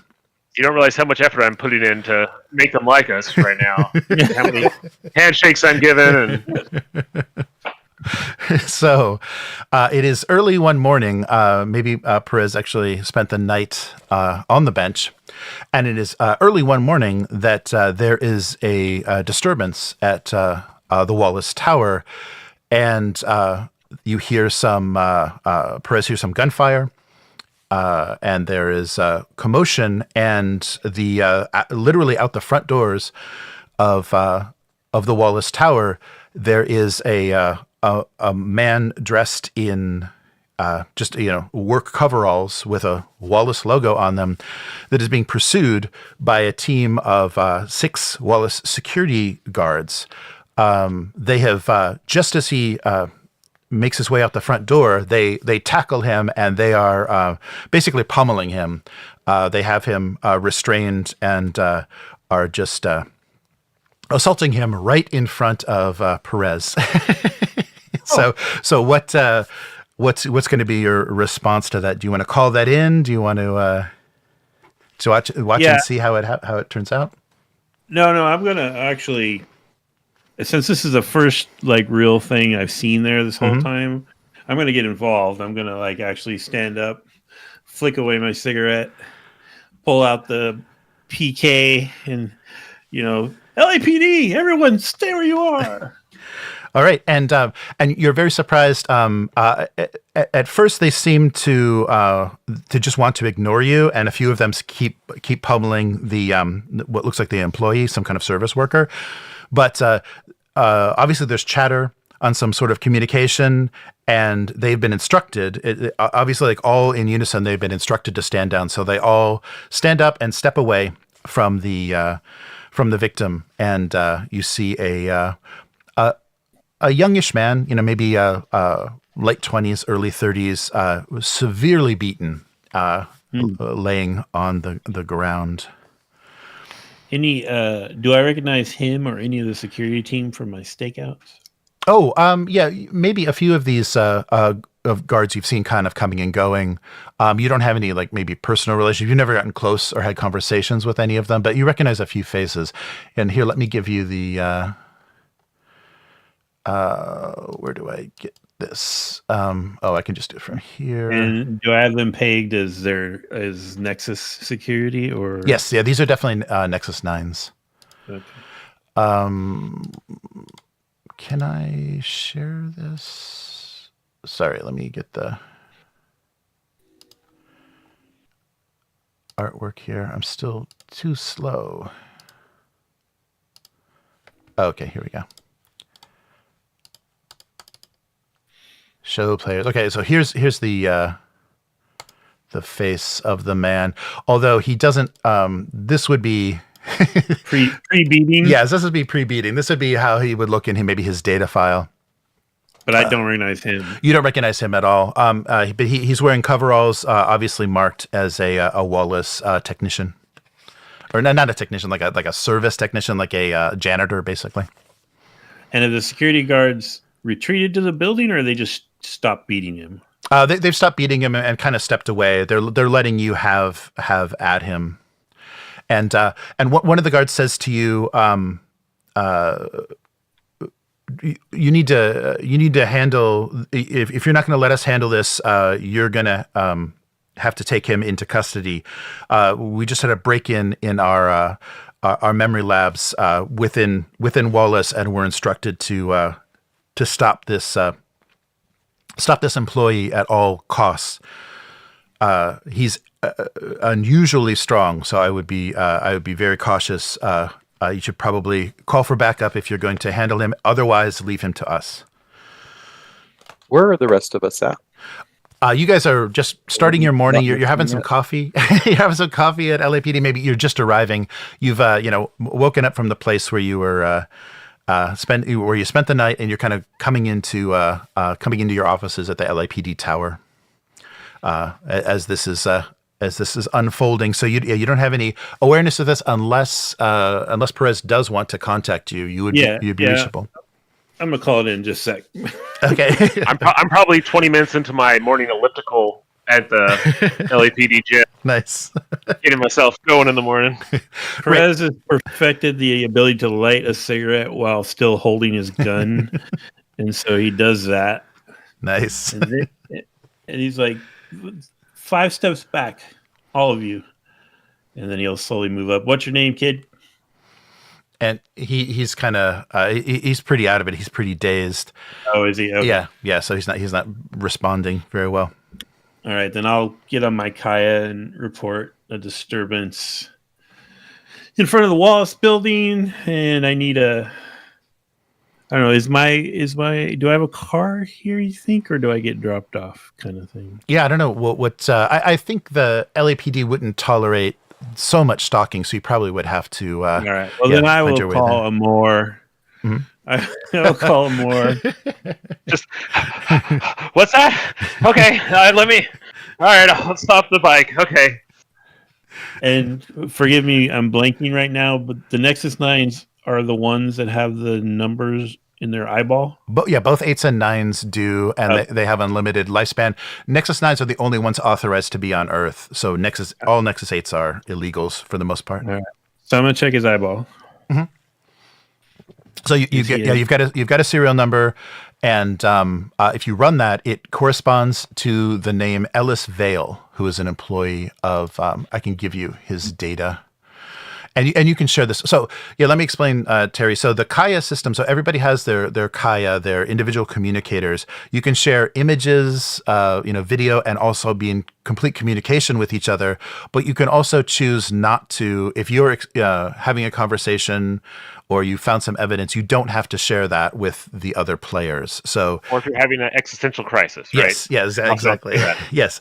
So you can decide what you do and don't want to share, but basically you can have an open channel to each other to discuss what's going on, so that you can mechanically in the game you can be at different locations, and you don't have to go fly to someone and explain what you just did. Everyone kind of knows everything. Unless, We've done it. Yes. Okay. Yeah. We've done it where we've done like text messages too, right? When we're trying to be quiet. Right. Yeah. If you want to, talk to someone, just someone very covertly, you can just, send them a single. So basically, we're taking the technology a little bit advanced. So it's more like a wireless radio technology. It's not quite like, full internet smartphone type thing. You're not watching streaming video or anything, but you can exchange data at a pretty decent rate. Sorry. Well, I'll pick a Farnsworth from Warehouse 13. Yes. There you go. And then I will ask them, the security detail, who's in charge. Oh, okay. And get his information. Okay. Yeah, so that's a Colin. He identifies himself as Colin. I'm head of security this shift. If you need any further information. Oh, sorry. Did you see that? That's the data. So when you ran the number, when you ran the Ellis Vale number, that's what. Actually, wait a minute. No. Oh my God, I've already fucked this up. No, you totally do not see a serial number. I've already screwed up the characters. There's too many characters in this. I've already screwed up the characters. There is no serial number. But on his uniform, you see the name Ellis Vale, and you run that, and it comes back as human. Oh, he is human. Yeah, sorry, it is. Yeah, he is not a replicant. He's a human employee. So he's a human Wallace tech. Yes. He's like 31 years old or something like that. Yes. Yeah. Oh, and, muscular dystrophy. And these guys are beating him up. Yes. Yes, they were.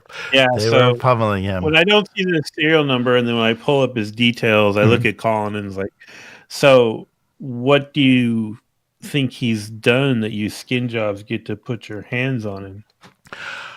He broke in using stolen biometrics. He broke into the secure memory vault. This is one of Wallace's most protected assets, basically, and no one is allowed in that except the highest ranking members of the Wallace Corporation. So we haven't had a complete investigation of the situation. We will, of course, be working with you on that. We'll need LAPD's assistance in this, but he was just one of our basically our janitor staff that somehow got his way into our most high security areas. He's just a janitor. Okay, let me change my note here. I was thinking file says service technician. I was thinking technician. Service technician. So he's pretty low. He's pretty low on the any servicing he's doing is probably just the smoke detector systems and things. Well, Perez will take a big drag, and he's like, "Well, Colin, you know me. I know you. Go tell your betters what you think, and I will take this man into custody." All right. We'll be in touch. We'll definitely want to follow up on you with him and see if you can get any motives out of him. That's basically what we need to know. All right. Yeah. So I'm already ignoring him and just sending all the background info directly to Amor so he can look at it while he's driving. Oh, okay. Yeah. So Amor, you get the data file on the technician from Wallace who infiltrated. He was responsible for. I don't know why he always thinks I can read the stuff while driving a spinner at high speeds to get to him. All right, because you're a robot or something, right? And wait, aren't you flying? Yes. Huh? What's that? You're flying, right? Yeah. Cars fly. So I'm flying while reading That's a detailed case file. Right. I probably, if you were at the LAPD, seeing how are we soon to be together already, the three of us? Like, have we been kind of going out and seeing? Oh, yeah. Then I assume I grabbed Bishop on the way. Okay. Way out. Oh, right. That would be good. Yes, and so, before just as Perez is standing up and binding. So yeah, you can use your zip ties on Ellis Vale and bring him with you. You're basically half carrying him. He's not doing very well. He's not very mobile. But this has already obviously been called in by Wallace as well, because you've got LAPD spinners landing to assist you. God. So yeah, and so you've got what are some of the guys? Maybe Hughes, another officer, is saying, you're early to this one, Perez. You wouldn't have been camped out in front of Wallace this morning, would you? No, just walking by, Hughes. I got a interrogation group coming, so I'm not going to turn them over to you quite yet. But if you don't mind hanging out, just in case Wallace gets we'll back you up, Perez. Yeah, so wait for your team here, and we'll stay here until you're away with the suspect. You got like a stem or something I can give this guy so I can start talking to him? Oh, yeah, they must have something at the station. I got nothing on me. I was going to pocket it. Oh no, you've already got this habit going. All right. Then Amor and Bishop arrive. I do the standard check everything, the one passover like you're supposed to in non-emergency situations. I am literally on the side of the road. I'm literally back at the bench with them like leaning next to me, smoking a cigarette, watching you do this. All right. So yeah, you take him in, and yeah. So if you're from his appearance, there we go. So you guys are all there in the same place. Yeah, from his appearance, he's taking quite a beating. So he fought pretty hard on his way out of Wallace. Yeah, and he's identified as a service technician. I guess the security is just kind of downplaying what kind of access he would have. But yeah, and I'm going through his pockets and everything too. Oh, okay. Just all right. Hey there, Perez. You More you, new you guy. You get any sleep tonight? Yeah, it's hard to sleep with this lung thing. I gotta turn and toss a lot. So obviously, laying out in this beautiful air in the middle of the night in the rain is the solution. What do we got here? I guess you already informed me, but still. Well, security goons beating the hell out of this guy. He's a janitor. They said he broke into a classified area. I'm paraphrasing, but and they said they didn't know if he had gotten anything. Is that right, Jeremy? Yeah. They weren't sure what he was able to do or what he was able. Yeah. Anything in his pockets? I don't know. Is there anything in his Nope. pockets? No. Yeah. You don't turn up anything. No. It seems like yeah. No tools. In his pocket. He's a little out of it. We need to probably get him some medical attention. Yeah. Do you think it's best to take him back to station or to a hospital? I'll check his pulse. I'm not good with medicine, but I'll see how badly beat up this guy is.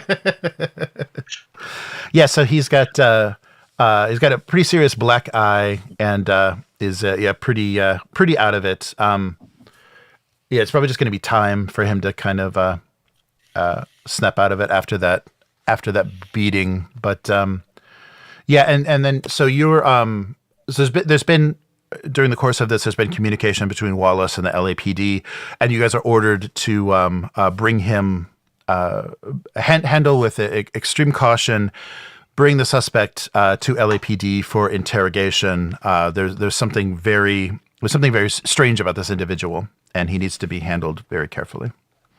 Oh, I'm driving his back. Who's sitting in the back with him? I'll sit in the back. How much room is in the car? You all can fit, right? Yeah, I assume it's a police spinner, right? So you have to be able to throw people in the back, right? Yeah, it's one of those, five people kind of things, probably. Yeah. All right. Excellent. So let's get you guys over. So yeah, you return to LAPD. You hand him over to medical to have a quick evaluation.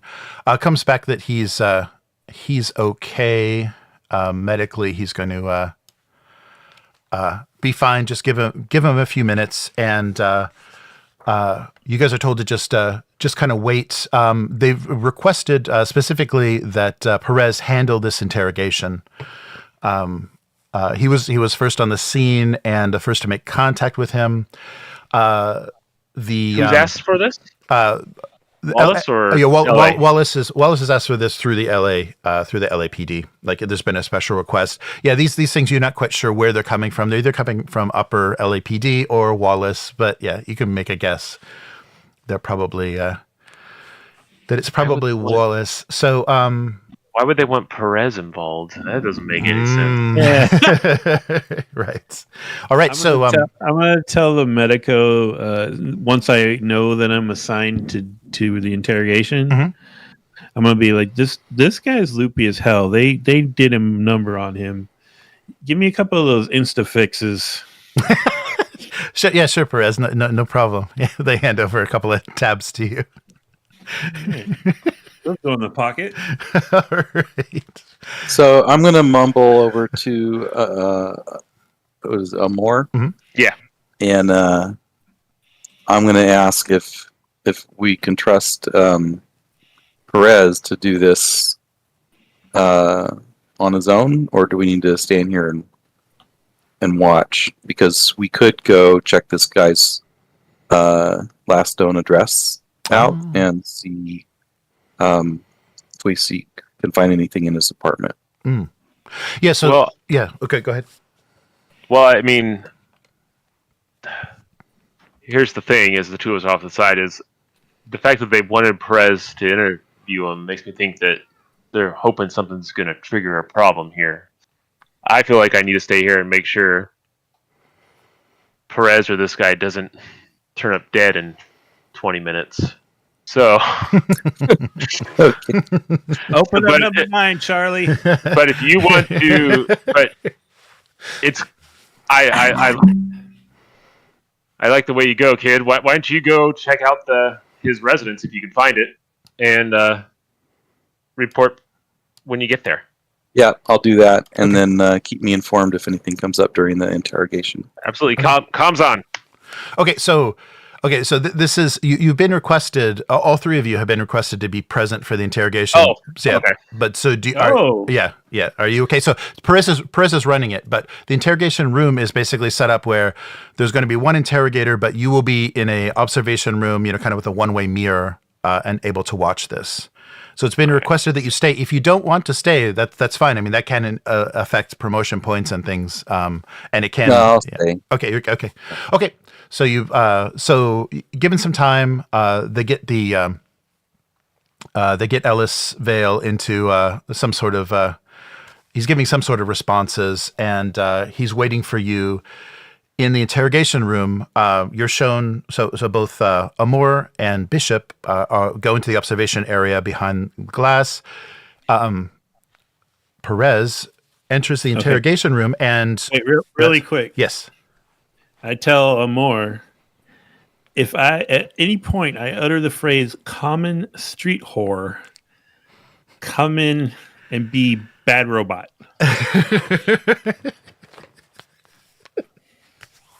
Okay. All right. Okay. I mean, I feel like that production company's gotten a bad rap lately, but sure.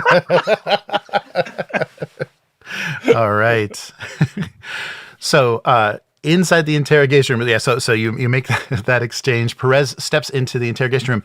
Sitting on the interrogation table is an old Voidkampf machine, an old empathy machine, and it's immediately clear why Perez was requested to handle this interrogation, because he would be, of the three of you, he would be the only one that would be able to, that was trained with this old technology. They think he's a 6? Yeah. So yes, you've got a strange you've got a strange situation. So you immediately over your Kaya get the get the instructions that you're to run the VK on this suspect. Wallace is telling us they don't think he's human. Oh, Jesus. I'll turn to the mirror with my back to him and hold up 5 fingers on one hand and 1 finger on the other, and then just turn back around and sit down at the Voight comp. Is we supposed to add those or subtract those? Is that a 4 or a 6? I don't know what he's trying to tell me. Nice. All right. So in the interrogation room, so the fan wisps slowly on the ceiling above you and does little to dispel the thick, musty air in the room. It's morning, of course, and you're inside the huge monstrosity of LAPD, but it may as well be the dark side of the moon. There's no windows or anything to let you know where you are. So Perez sits across the table from the dark-haired man identified as Ellis Vale. He's still got a black eye and has got a very sullen disposition. He seems a bit more responsive and kind of, aware of his surroundings than he did when you first took him in. Both Amor and Bishop are watching through the one-way mirror in the adjoining room. The prisoner is now identified as a service technician at Wallace that you found out was named Ellis Vale. All the information you have about him is he's a simple man with no off-world potential. It was listed on his records that he had MS, I believe. So he has medical reasons for not going off world, but does have a spotless work record at Wallace up to this point. So until now, he was a model employee. Early this morning, he was arrested at the Wallace HQ Corp, having gained unauthorized access to its massive Replicant memory vault. So when he was initially confronted by security, he reacted violently and displayed extraordinary strength. It took an entire squad of guards to take him down. And he almost escaped. Like, you saw him almost actually make his way out of the Wallace Tower. So given the fact that this the target of his infiltration and his physical capacity, Wallace agreed to hand him over to the Reptitech units for interrogation. His right retina had no serial number, as any Nexus 8 or 9 would have, and nothing older than a Nexus 6 should be alive today. So, given their limited lifespan, so you have an old VK, a Voight comp machine is on the desk, and you've been requested to learn what you can about Ellis Vale. Is he human or replicant? Does it say how long he worked at Wallace Corp? Yeah, there's an employment date.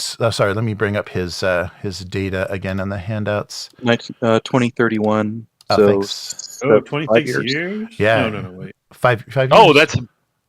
No, well, yeah. 6 years. 6 years, Yeah, 6 okay. years. That's right, it's 37. Yeah, it's June of 37, so yeah, 6 years. So, yeah, let me give you this. Oh, so he's 32. Yes, early 30s guy. So way past Nexus 6 retirement date.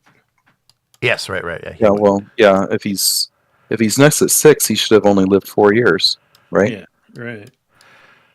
All right, and it was listed. He's diagnosed with multiple muscular dystrophy. But he was able to fight off half a dozen security very viciously. All right, so let me give something. So you set up the old VK machine with its baffles and its retinal scanner. Yeah. You power up all those screens. And here, let me share this. I can share this with everybody, but this is basically just for Perez. So here's a list of test queries that you can use for. Oh yeah, just share with everybody. Test queries that you can use to run this VK. VK empathy test. So feel free to ask any of these questions or anything of your own. If you want to include any secret words or anything in your communications.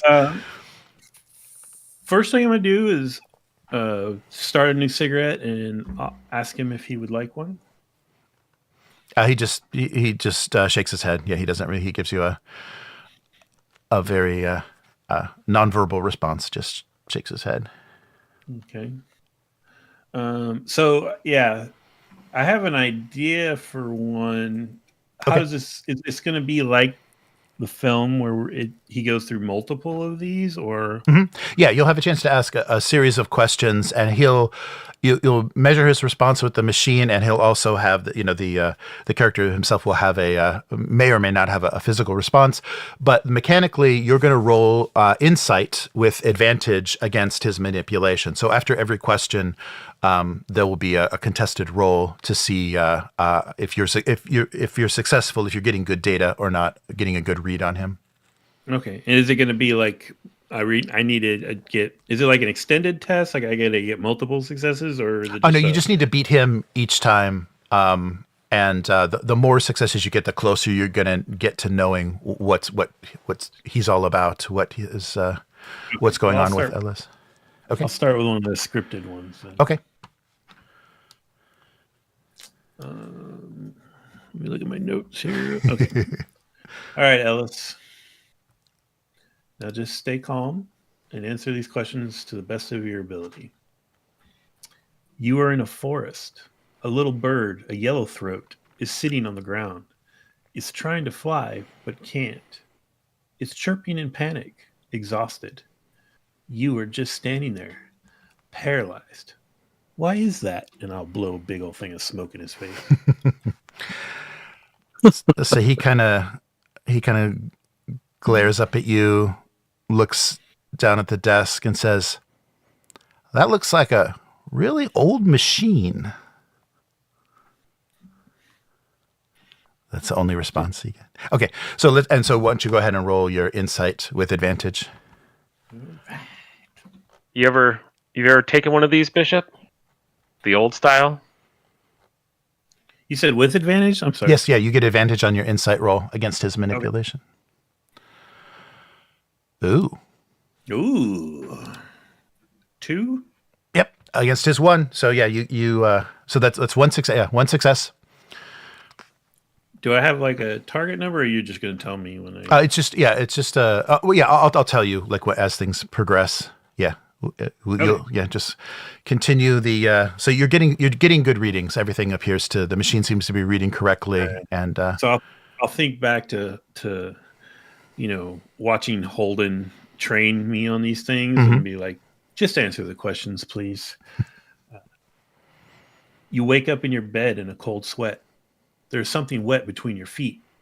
It's a cat, and has given birth to 5 kittens. They're all stillborn. How does that make you feel? I don't know. How does it make you feel? No. All right, another roll. Another roll. Still with advantage? Yeah, still with advantage. Yeah, you got advantage this whole time. Oh, you got him again. Okay. So that's 2 successes. Okay.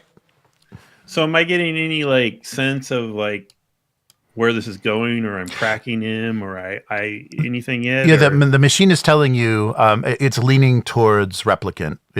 What you're getting is really low empathy scores. So it's he's having almost no response to any of the content of the questions. Okay. All right. I think I'm going to try my unscripted one now. Okay. You're a child on a beach. Your brother steals your ball and throws it into the ocean. You cry. Your father comes, drags your brother away, and begins beating him in the sand over and over and over again. You don't cry. You don't scream. You don't help. Why? He kind of looks up at the ceiling, looks down at you. Do you enjoy your work? Serving the high and mighty like a good little soldier? The answer to that is no. All right, and roll with advantage. Oh, that's not going to be hard to beat. Oh, boom, boom. All right. So at this point, everything the machine is telling you, you're really close. Like a couple more questions, and you'll have a very definitive answer. But you're really close to leaning towards replicant. Okay. Well, that's the only one I thought of, so I'll go back to the script. Okay, that's good. So, Ellis, you're walking down the aisle of a church. A woman in a wedding gown is waiting for you at the altar. You have never seen her before in your life. How do you feel about her? This just gets you a dead stare, and it's like he's got a bad taste in his mouth. He's kind of like chewing on, but no response at all verbally. All right. Roll it. Roll it. Yep. Roll it up. Oh, yeah. Even without a response, you're still getting readings. Whoa! Oh, nailing it. Nice. All right. Yeah, it's still leaning. Very low empathy score. Very high replicant chance. So let's do one more. Can I see that he's getting agitated?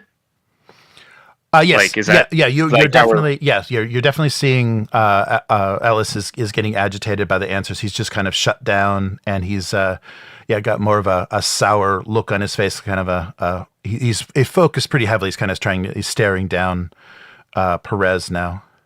I'm going to assume that this is like the classic like police thing, right? Where like I have to walk out one door and walk in another door to get into that room, right? Like there isn't a direct.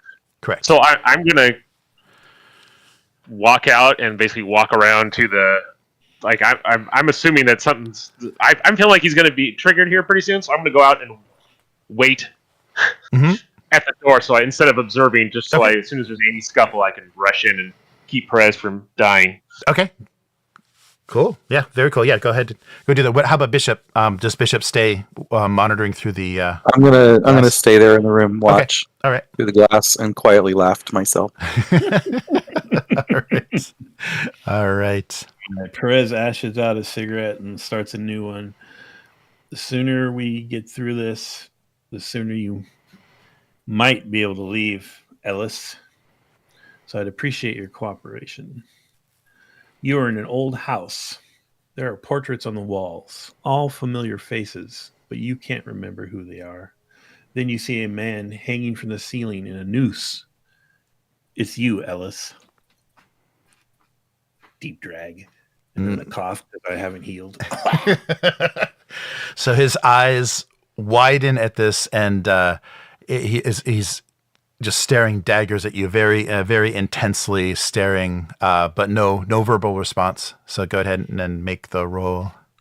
I'd like to point out that I always smoke with my left hand because that way I can have my right hand by my pistol. Nice. All right. All right. Yeah. Q. Yeah. All right.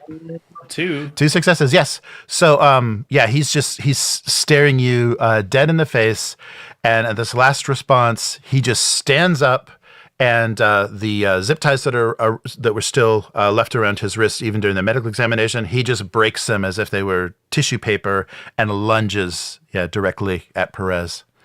If only it had those synaptic in. Yes. So Ellis is making his way directly over the table at Perez. If I know this is happening, I'm busting him and Sparta kicking him. But we'll sure. So I see it happening through the window. Yes. So okay. I'm also exiting the observation room and running to join Amor. Yes. And then I'm literally having flashbacks to Holden telling me this exact story. Yes, so I'm just pulling my pistol and retiring him if I can. Okay. All right. And you're not putting me on no damn machine. Yeah. All right. So you're almost there under your own actions. You don't want someone else to put you there. Yeah. Are you still holding on to that cigarette? No, they seem to reproduce in my hand, So. All right. So we don't have a battle map for this, but we will do initiative. So we'll put so Amor's outside the door. Bishop is. Oh, I got to change that on the token. Bishop is there, and basically in short range, soon to be engaged range, is Perez. And Wallace. So if you click on, who's not there? Amor. The combat encounter. There we go. Page? Yes. So if you go to that little gun on the left menu, the second from the left tab on the right menu, click on the little deck of cards, and that'll give you an initiative. But unfortunately, you can't get one because already Ellis has a 1. Oh wow! Yeah. So he. No. Yes. Wait, and I don't know how I can do that, but go ahead. Oh no! I'm gonna die. And Bishop, yeah, Terry, can you click on that little deck of cards and give you your initiative order? Not sure what I'm clicking on. Okay, so if you go to the cards, the little gun, yeah. So you'll see Terry's character. Sorry, I didn't name that. I didn't change the name yet. So Terry's character. Yes, there you go. Oh wow, you guys are really 8, 9, 10. That's funny. It doesn't show Ellis's number to us. That's interesting. Oh, I didn't. He's got a 1. Yeah, he's got a 1, but I don't know how to force a 1, so I didn't draw. Oh, yeah, I see. Yeah, okay. he automatically gets a 1 in this because he made the first move. All right, so Ellis is going to make the first. The first attack. So he's going to go right. Oh, there we go. Where is he? He's going to go right. Can we trade cards in this one? Yes, you can. Yeah, if you want to trade order now would be the time. Can I have that 8 bishop so I can get it? Well, I guess it doesn't matter. It won't matter. We're all in the same order. I'm the one being attacked. Yeah, I know, but I'm trying to keep everyone from dying. But okay, yeah. Does the 8 mean that I get to react before Perez and Amor? Yes. It goes ascending. Even though I was in another room. Right? Yes. You get to, because you visually saw exactly what was happening. It's going to be difficult for you. So you're either going to have to spend your first turn going out the door and into the other door, or make a force roll and just go straight through the glass, or fire your weapon through the glass. No, I'm not going through the glass. Okay. So yeah, I'm not doing that either. Yeah, you're gonna have to spend. Yeah. Or you can give Perez the 8, or you can just do it in order. If he wasn't filling with that damn cigarette, it probably wouldn't be happening like this. Oh my god! All right. Okay, so Ellis is going to make. So this is going to be hand to hand. So you'll get to roll your hand to hand to basically dodge. Dodge or defend. But if you beat him, in the successes, then you can do your damage. You'll do your damage to him as instead. But he is brutally strong, so as you saw evidenced from how he was taking that beating. All right, so go ahead and roll.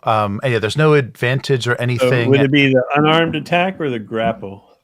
Oh, no, just on your sheet, do hand to hand under strength. Unless you want to try to do something, it is going to be unarmed attack unless you're going to draw. On your turn, unless you're going to draw something, or I guess no, you could, as a defense, you could still draw something. If you had a weapon you could use in engaged range, you could do something. And you can also just try to get away from him. As opposed on his turn, I'm doing unarmed. Yes, on his turn, yeah. It's a close combat is a contested roll of hand to hand, so you have a chance to do damage to him if he rolls very poorly. Okay. So, but basically, he can push a roll, but you can't. The attacker can push, the defender can't. In rounds of hand to hand. So if I'm looking at this right, the on the combat section, the unarmed attack action. Yes, that would be the same. Yes, that's right. Yeah, you can roll. Yeah, right. Just the damage will be 1. Yeah, so you wouldn't want to roll that if you're actually equipped with a weapon, a knife, or a bludgeon. Right. Well, yeah. There's a melee one too. Okay, cool. Oh yeah. So you can go ahead and do unarmed attack. It's the same results. Yeah, I'm gonna die. I have 2 6s. And he has 2. Yeah, he's got 2 successes. Okay. So, actually, though, that was. Oh, that's right. So it's hand to hand, unarmed. So unarmed doesn't do criticals, right? No, it does. No, it does, because that's what Styles did.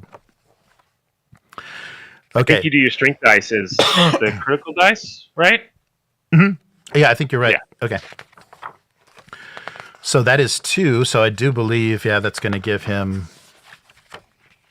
That's going to give him some pretty big damage. Okay, so close combat. Sorry, guys. You just got out of the hospital. So if you roll 2 or more successes on your opponent, you inflict a critical injury on your target. Yes. So. Oh, I can. Can I push? I'm sorry. I No, you forgot can't. As a defender, no, you can't. Oh, you can. Yeah. Okay. All you can do is if you have now it's just down to if you have armor or not. Yeah. But yeah, so it is going to be a. I have cigarette smoke. That would work. Yeah, if you blow right into his eyes. Oh no! Yes, it's going to be. So yeah, so his crit dice will be his strength dice for unarmed. Oh boy. Okay. And to get disengaged, you'll have to roll mobility, or else he'll get a free attack. With you trying to get away from him. I'd like to point out that it's only session 1, and Jeremy's already tried to kill me twice. Yes, this is not 1.5 times. 1.5 times. Well, because the first one was on you, right? I mean, really. You still got one lung left. Yeah. Yeah. Aim for the bad lung. Aim for the bad one. But you did get a lifetime of beef bowls from Dr. Lee, though. That was the one concession. I don't know. I kind of feel like I had him arrested. But okay. All right, so here comes a crit. I hope I roll very, very low. That's not low. That's not low. That is crushing. So, a broken arm. So, Ellis gets a hold of your arm. This is not a lethal attack. You're going to have to heal about a month. And which arm do you think he got a hold of? Do you think he's annoyed by the cigarette smoke? Well, if he really is a Nexus 6, well, I think it depends on what kind of Nexus he is. If he's a Roy Batty, he went for my weapon arm. Right. Oh, that's right. And broke every finger. You're right. Yeah. So he got a hold of. If you had taken a drag, maybe he lunged for your smoking arm, and broke it. So yeah, and that's going to be that's 2 damage as well, right? Yeah. So take 2 stress on your health because of those 2 successes. So the only critical injuries I have of visible are the piercing ones. Can you add the other ones? Oh, sorry. Yeah. There we go. Get those crushing crits going. Let's see. There we go. You got it? I mean, I would suggest not to get critical injuries. That's my suggestion. Yeah, is that your diagnosis, doctor? Yeah. That's probably the best method. Yeah, so Ellis one of your arms cannot be used. Oh my god. Okay. So Ellis Ellis grabs your hand with a cigarette in it and just snaps the bones of your forearm, staring you dead in the eye. Like right up close, you can feel his stale breath right in your face as he makes a very powerful attack. His he barely used any leverage and just snapped the bones in your arm. All right, so that's Ellis. So Bishop. I gotta change that. Bishop. Yeah. What are you gonna do? When I come storming through the door and just in time to see him break Amor's arm, I'm gonna pepper spray him right in the face. Oh, okay. At close range. Okay. I think. Yeah, so there's no map for this, but I think, let me double check what it says. I think it's you just get into the room. So basically you have to sprint. So it's a move and then your action is your second move. So you don't have an action once you're in the room. Okay. So you can do that on the next round. You can do that. Fine. You can do the pepper spray. Okay. So yeah. So Bishop goes busting past Amor because he saw what was going on. Amor's just kind of listening through the door. Yeah, I'm outside, so I can't see what's happening. And Bishop goes busting. Is Bishop doing that like straight hand Terminator 2 run? Yeah, right. Yes, exactly. Straight in, pepper spray already in hand, and ready to go. Okay, so there we go. I think that may update someday. All right, so yeah, that was Terry. So Amor, what are you gonna do? What? Wait. Sorry, Perez. I'm sorry, Perez. Hey, you're not out. Yeah, you're not out. You're not broken. Your arm is broken. You are not broken. Yeah, sorry. So Perez, the cigarette falls out of his mouth onto his chest, and he's screaming. He's screaming with his arm broken, and he's trying to put the gun up under the guy's chin and pull the trigger. Oh, okay.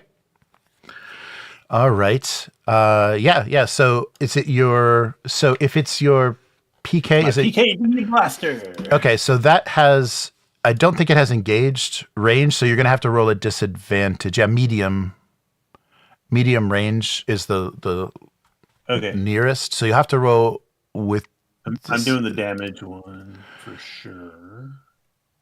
Oh, the D12 2 damage D12. So I click on the roll icon. Will it let me select disadvantage on that? Oh, I think so. Does it? Yeah, I think so. So this would be the 44 caseless. Okay. Oh shit! Oh, it has all kinds of options. Holy crap! Yeah, you can. What do you want to? Out of range, small target, large target. Would this be out of range? Yeah, it'd be out of range. You're too close. So it'll roll it. Oh, hey! Oh, nice. You got him anyway. Nice. All right. Yes. So So the weapon goes up. You tuck that right under Ellis's chin and shoot. So it's So he'll take 2 piercing damage. That's basically nice. So yeah, he kind of surprisingly even at that close range kind of shakes it off. So he just kind of shattered the side of his jaw, but he is still pretty in the game. So he might have jerked just as you pulled the trigger just enough, but he takes the two piercing damage. Okay. And do you want to, because it's on an action, do you want to roll mobility and try to get away from him, or do you want to stay engaged? Oh, no, I would love to. Okay. With my punctured lung, I am at a disadvantage. Oh, right. Yes, that's right. Let's do this. Go for it. It'd be really macho tough if you just cut off the arm he's holding and then ran out of the room. Hey! I did it anyway. If there's one thing Perez is good at, it's getting away. Yes. So yeah, you make so you wrench your arm away from him, and you're able to move a zone out. So you're no longer engaged, no longer within reach. You're just kind of at near stage. Yeah, I think I literally backslide down the chair and crawl under the desk. All right. Okay. So sorry about that order thing. So now Amor. So yeah, you're right outside the door. So you can just move and you'll be in the room and you'll still have an action. All right. Yeah. I'm going to run in and I'm just going to, like I said, my goal is to get him away from Perez. So I really do want to just run in and fundamentally Sparta kick him across the room if I can to get him off of. I know that they broke combat, but get him away from Perez, basically. Okay. So do you want to grapple him, or do you want to do what they call, it's like a called shot or like a target? What is it? Manipulate? No, that's where's the? I guess that's for ranged. Yeah. I'll just do a regular melee attack. I'm not grappling. Okay. I think I'm just striking him. All right. So regular melee. But he's going to be meleeing back, remember, as a defender, and he's you've seen his I know capability. Okay. I'm good. I hope. Okay, and remember, you can reroll twice. He, as an attacker, he can't reroll at all as a defender. Gotcha. That's my saving grace. All right, here we go. All right. Go for it, and here comes. Ooh. And then. Oh. And then I'll. Give me a second. I'm going to push. Mm-hmm. Well, why did we roll both? That's okay. I'll take it. Yeah, there we go. All right. Excellent. Yeah, so you're going to get a crushing. You're going to do 3 damage, and you're going to do a crushing. So roll a d12, just a straight d12 on crushing. I have killer. If I want to, I can roll an extra crit dice when inflicting a critical hit and choose the result. Yes, so roll 2 d12s and see what see what you want to do with that. Roll.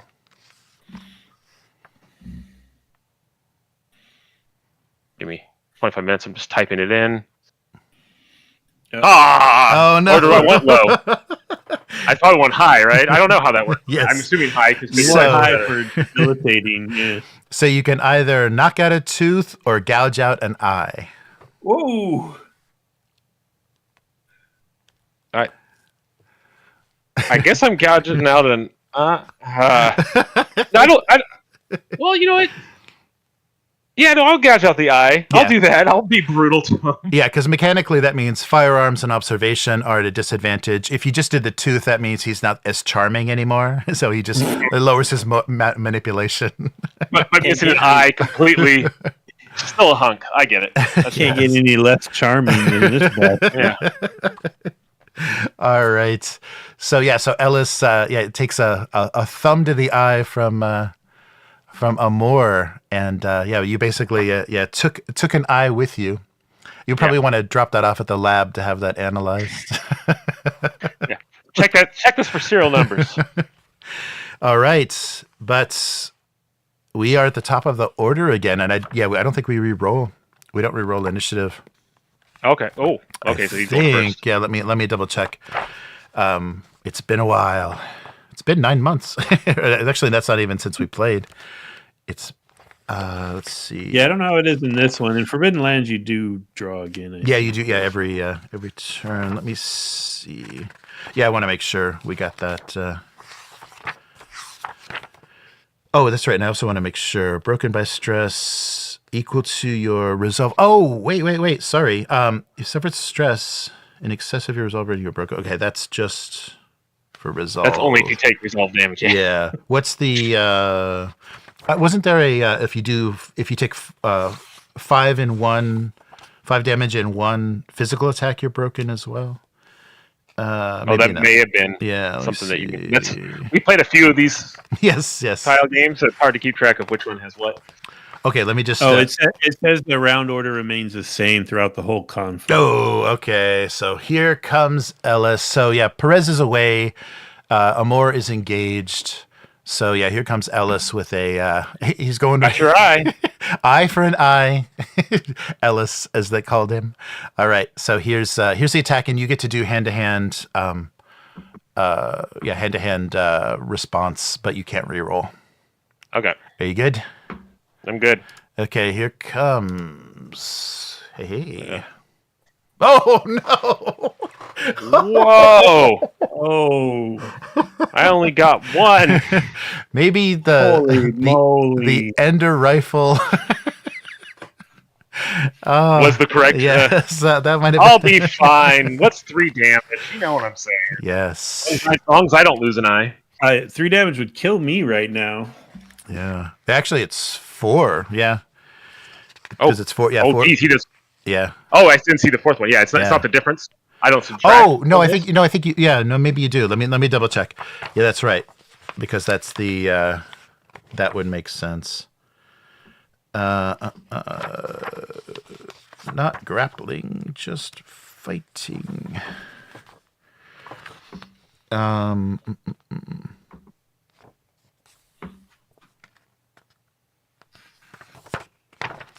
Yeah, sorry. I just want to get the. I'm totally ratting you out in the chat right now, Jeremy. Oh no, my Trying to murderous ways. Okay, so yes, I need the combat actions, and it's contested. Okay, so if you're the defender. Okay, the winner of the opposed roll hits the loser and inflicts damage equal to the weapon's base damage. Yeah, I think it's just a winner. Yeah, winner loser. Yeah, it's 1, but I don't think it's a winner loser. Oh, like you don't think that like I subtract? You think it's just how many? Oh no, but I don't beat him. But it does count for the critical. So if you roll 2 successes, you inflict a critical injury on the target. The damage inflicted is increased by 1. Additional successes, so pass that to in excess of your opponent's roll, will increase the damage and the severity of the injury even more. Yikes! So I maybe would have been a 6 instead of a 4 on my. Right. Yes. Yeah. Ooh, does a 6 make him and somehow turn him off so he couldn't attack me so hard? No. Yeah, it's not gonna. Yeah, roll 2. Okay. Yeah. So it's going to be a critical crushing attack, and it's going to be 4 damage because it's over, because it's +1. Yeah, we'll just do the 4 damage for this combat. Ooh. Yeah, so 4 right. damage, and here comes a. So what do you want to roll a d12 or do you want Ellis to do it? I want Ellis to do it. I'm not taking responsibility for losing an eye. Right. Is his strength D12? Yes, he's d12 strength, d12. Oh God! Did I just lose an eye myself? Yes, you did. Yes, you did. Eye for an eye. Well, it's gouged. You didn't lose it. Yeah, it's not out, but it's gouged. Yes. Okay. So yeah, you're going to have a disadvantage to firearms and observation, but it's not fatal. And take 4 damage. All right. Oh my goodness. Session 1, we've already got 3 criticals. All right. And so, Bishop, do you want to change to a weapon that will do critical damage, or do you want to? Because he's still standing pretty strong, even with a yeah. I gouged mean, eye. but when I came in there, I had one plan of attack, but now that he's had an eye gouged out and snapped what's his name's arm in 2, and I am going to attack him with my knife. Oh, okay. Does that sound You don't want to blast him? smart?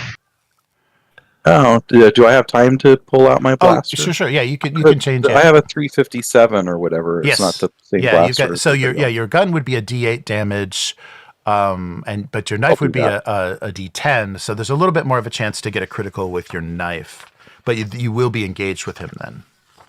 You have to get into reach. You have to get into engaged range. Is that does that work against me then? Oh, it'll just be he can attack. Well, he will be able to defend physically. So you're going to be doing a lot more damage, but he'll be hitting you back when you attack with the knife. If you attack with the gun, I can do more damage with the knife than with the gun. Yes, you can do more damage with the knife than the gun, but he hits you back. Okay.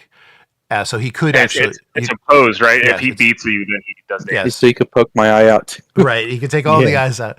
But a gun, he doesn't get to do anything but take the shot if you succeed. I see. I'm going to shoot him. Okay. That seems safe. Yes. So yeah, draw your 357 subcompact and fire. So you can just, if you roll over the weapon, you can just click on the D20 icon to roll that item. And he doesn't have, he won't be rolling anything against you. And remember, you can push twice as a replicant. I can do what? You can push twice. So if you have no successes on this first roll, you can re-roll. And then you can re-roll. So there's modifiers, out of range, small target, large target, target. Yeah, so no modifiers. So you don't have advantage. Your range is fine. So there's no disadvantage. Okay. Yeah, so just roll straight. Max push. I don't know what that means. So that's re-rolling the dice if you want. Yeah. Yeah. Oh, there you go.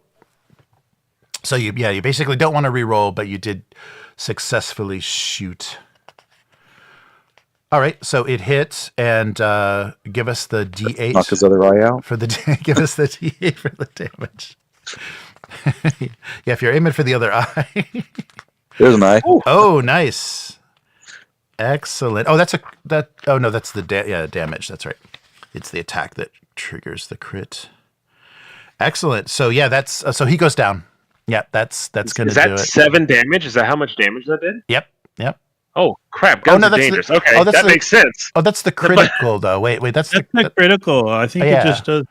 I'm sorry. Damage plus successes. Yeah, sorry. No, that's right. No, I'm sorry. Yeah, I got. Yeah, it doesn't. Sorry, he doesn't go down. It is a what is it? What's the weapon damage? 1. Plus. Okay, there's only 1 success. So yeah, he takes the shot. Thank you for the. I saw that D8 there. I haven't. Yeah, so he takes the shot, and so the bullet hits him. He's still holding on to Amor, so got his thumb in his eye socket, But Ow! but the shot hits. Yeah. Do you want? Sorry. I just want to make sure. The way I understood it was, it's the base damage plus every extra success. Mm-hmm. Is that what it is? Yes. Yeah. Beyond. Yeah. You add. You can turn the extra successes into more damage. So I shot him. My gun did 1 point of damage to him. Yes. You can. And the 7 was for what?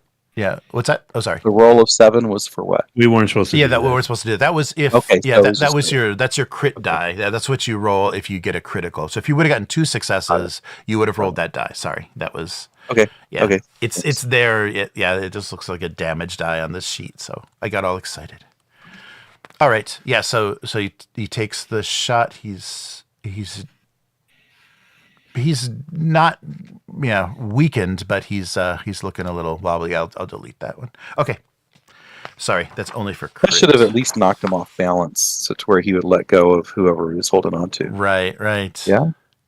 Well, if you wanted to do that, you can do things called called shots. So if you want to do a called shot, you can not do damage, but your weapon can do an effect. You can try to knock him prone or try to do something to him with a called to disarm him or something.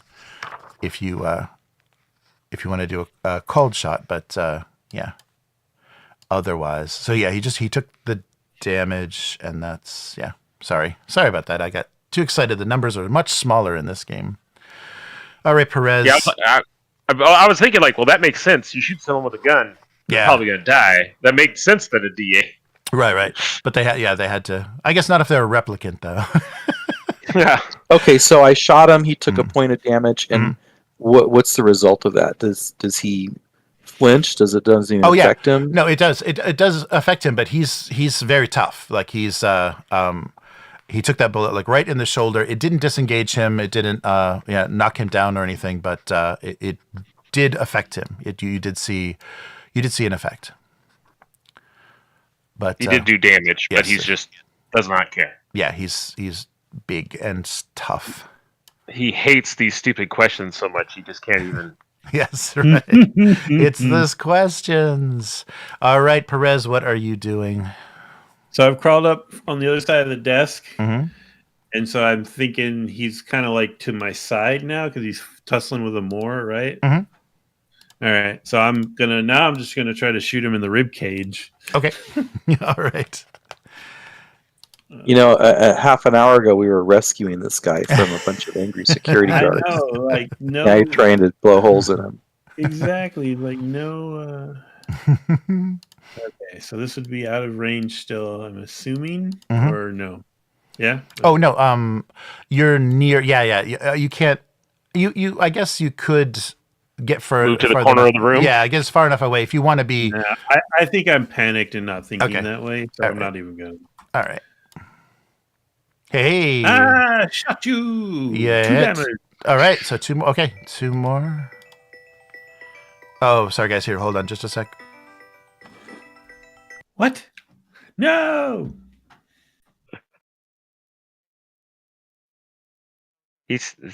I thought I'm a big tough boy. I thought I was going to be okay. I'm not okay. Yeah.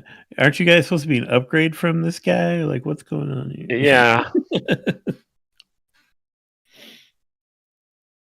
Yeah, I wonder if he's having to do something to keep himself alive. Yeah. And maybe that's why he has they think he has MS is because he's been taking drugs and doing stuff to keep himself alive, but it's his body's wrecked in some way. Is that the secret to unlocking life duration is give yourself MS? That's pretty bad. I'm thinking. So there's a difference between MS and muscular dystrophy. Oh, I'm sorry, muscular dystrophy. I thought it was muscular sclerosis that you said earlier. I couldn't remember. Okay, sorry. Yeah. Yes. So yes, Ellis had. Ellis's. So sorry about that. So Ellis's data had. MD. Yes, MD, not MS. All right. What does it take to get a critical? I forgot. 2 successes. So not damage, successes, right? Yes. Oh, so when you're at disadvantage, it's really hard. Right. Yeah. Okay. You'd have to roll crazy high. Okay, so but that shot definitely staggered him. Now he looks a bit more affected. He's on the way down. He doesn't seem to have such a hold on Amor anymore, and it is Amor's turn. I don't think I want to, like, I was hoping to just kick him and make him think that, we were cool, like, to stand down, but You should poke his eye out. well, I already did that, and he did it back. I'm afraid to do anything to him now. He's just going to beat back. But no, I think I'm just going to strike him. I'm just going to try to drop him. I can choose not to kill him with a punch, right? Like, yes. Yeah, you can choose to just disable him, yeah. Okay, yeah. I'm just going to strike him again, because, I don't think that I'm, like, thinking, like, I will now grapple and subdue him. I'm like, okay. my eye! Okay, so, yeah, go ahead, and he'll grapple back, though, remember. Oh, no, I'm sorry, he'll fight back. You're not grappling. He'll fight. He'll hand-to-hand you back. Okay. Yeah. Hooah! Oh, there you go. And I can push that too, right? Yeah, you can. Well, so do you just hit the button? It keeps the good one. Oh, but he got 3. Yeah, you should push. I hit the button and it didn't. Oh, because it moved at the same time. Oh, there you go. Whoa. That's how you do it. All right. Wow. Excellent. Okay, yeah. So, why don't you roll your strength as the crit die? And I get to roll 2. Yes. Ooh, Double eights. Double 8 eight. or 8. Nice. Broken arm, and he is completely broken by damage. Yeah. So you grab his arm, wrench it behind it. So yeah, how do you handle the takedown? I think I think I grab him by the arm and I twist. I do kind of a judo throw, but I don't do it the way you're supposed to. And so, like, his body goes over me, but his arm stays kind of in the same position. Okay. So it just, like, kind of wrenches it all out, and he's laying on the ground. All So- right.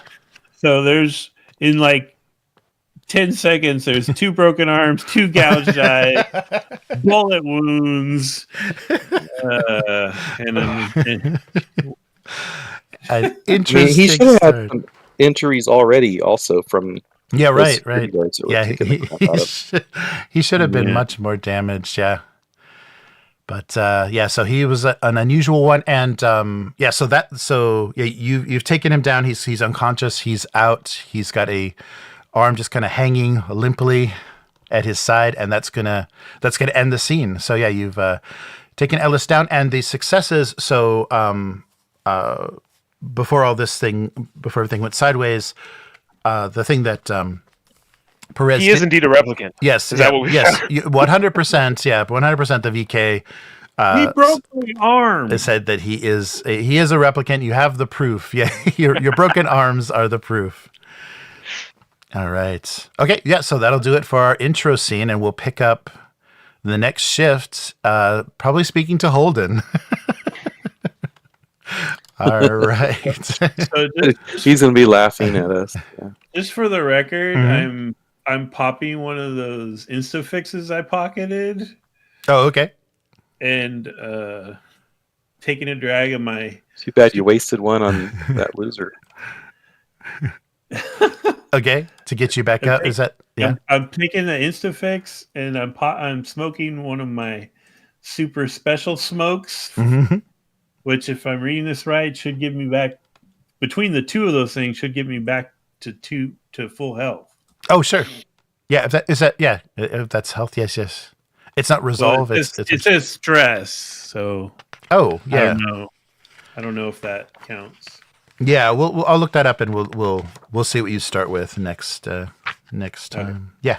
Yep, but that's gonna do it. So, yeah, this is just the first scene, the first shift of the first day. Oh. It gets harder from here. So This was great. nice. Yeah, Bishop's no dirt on Bishop. Dang. All right. So so thanks for Well, joining I us. am a bullet down, one bullet short. So Nice.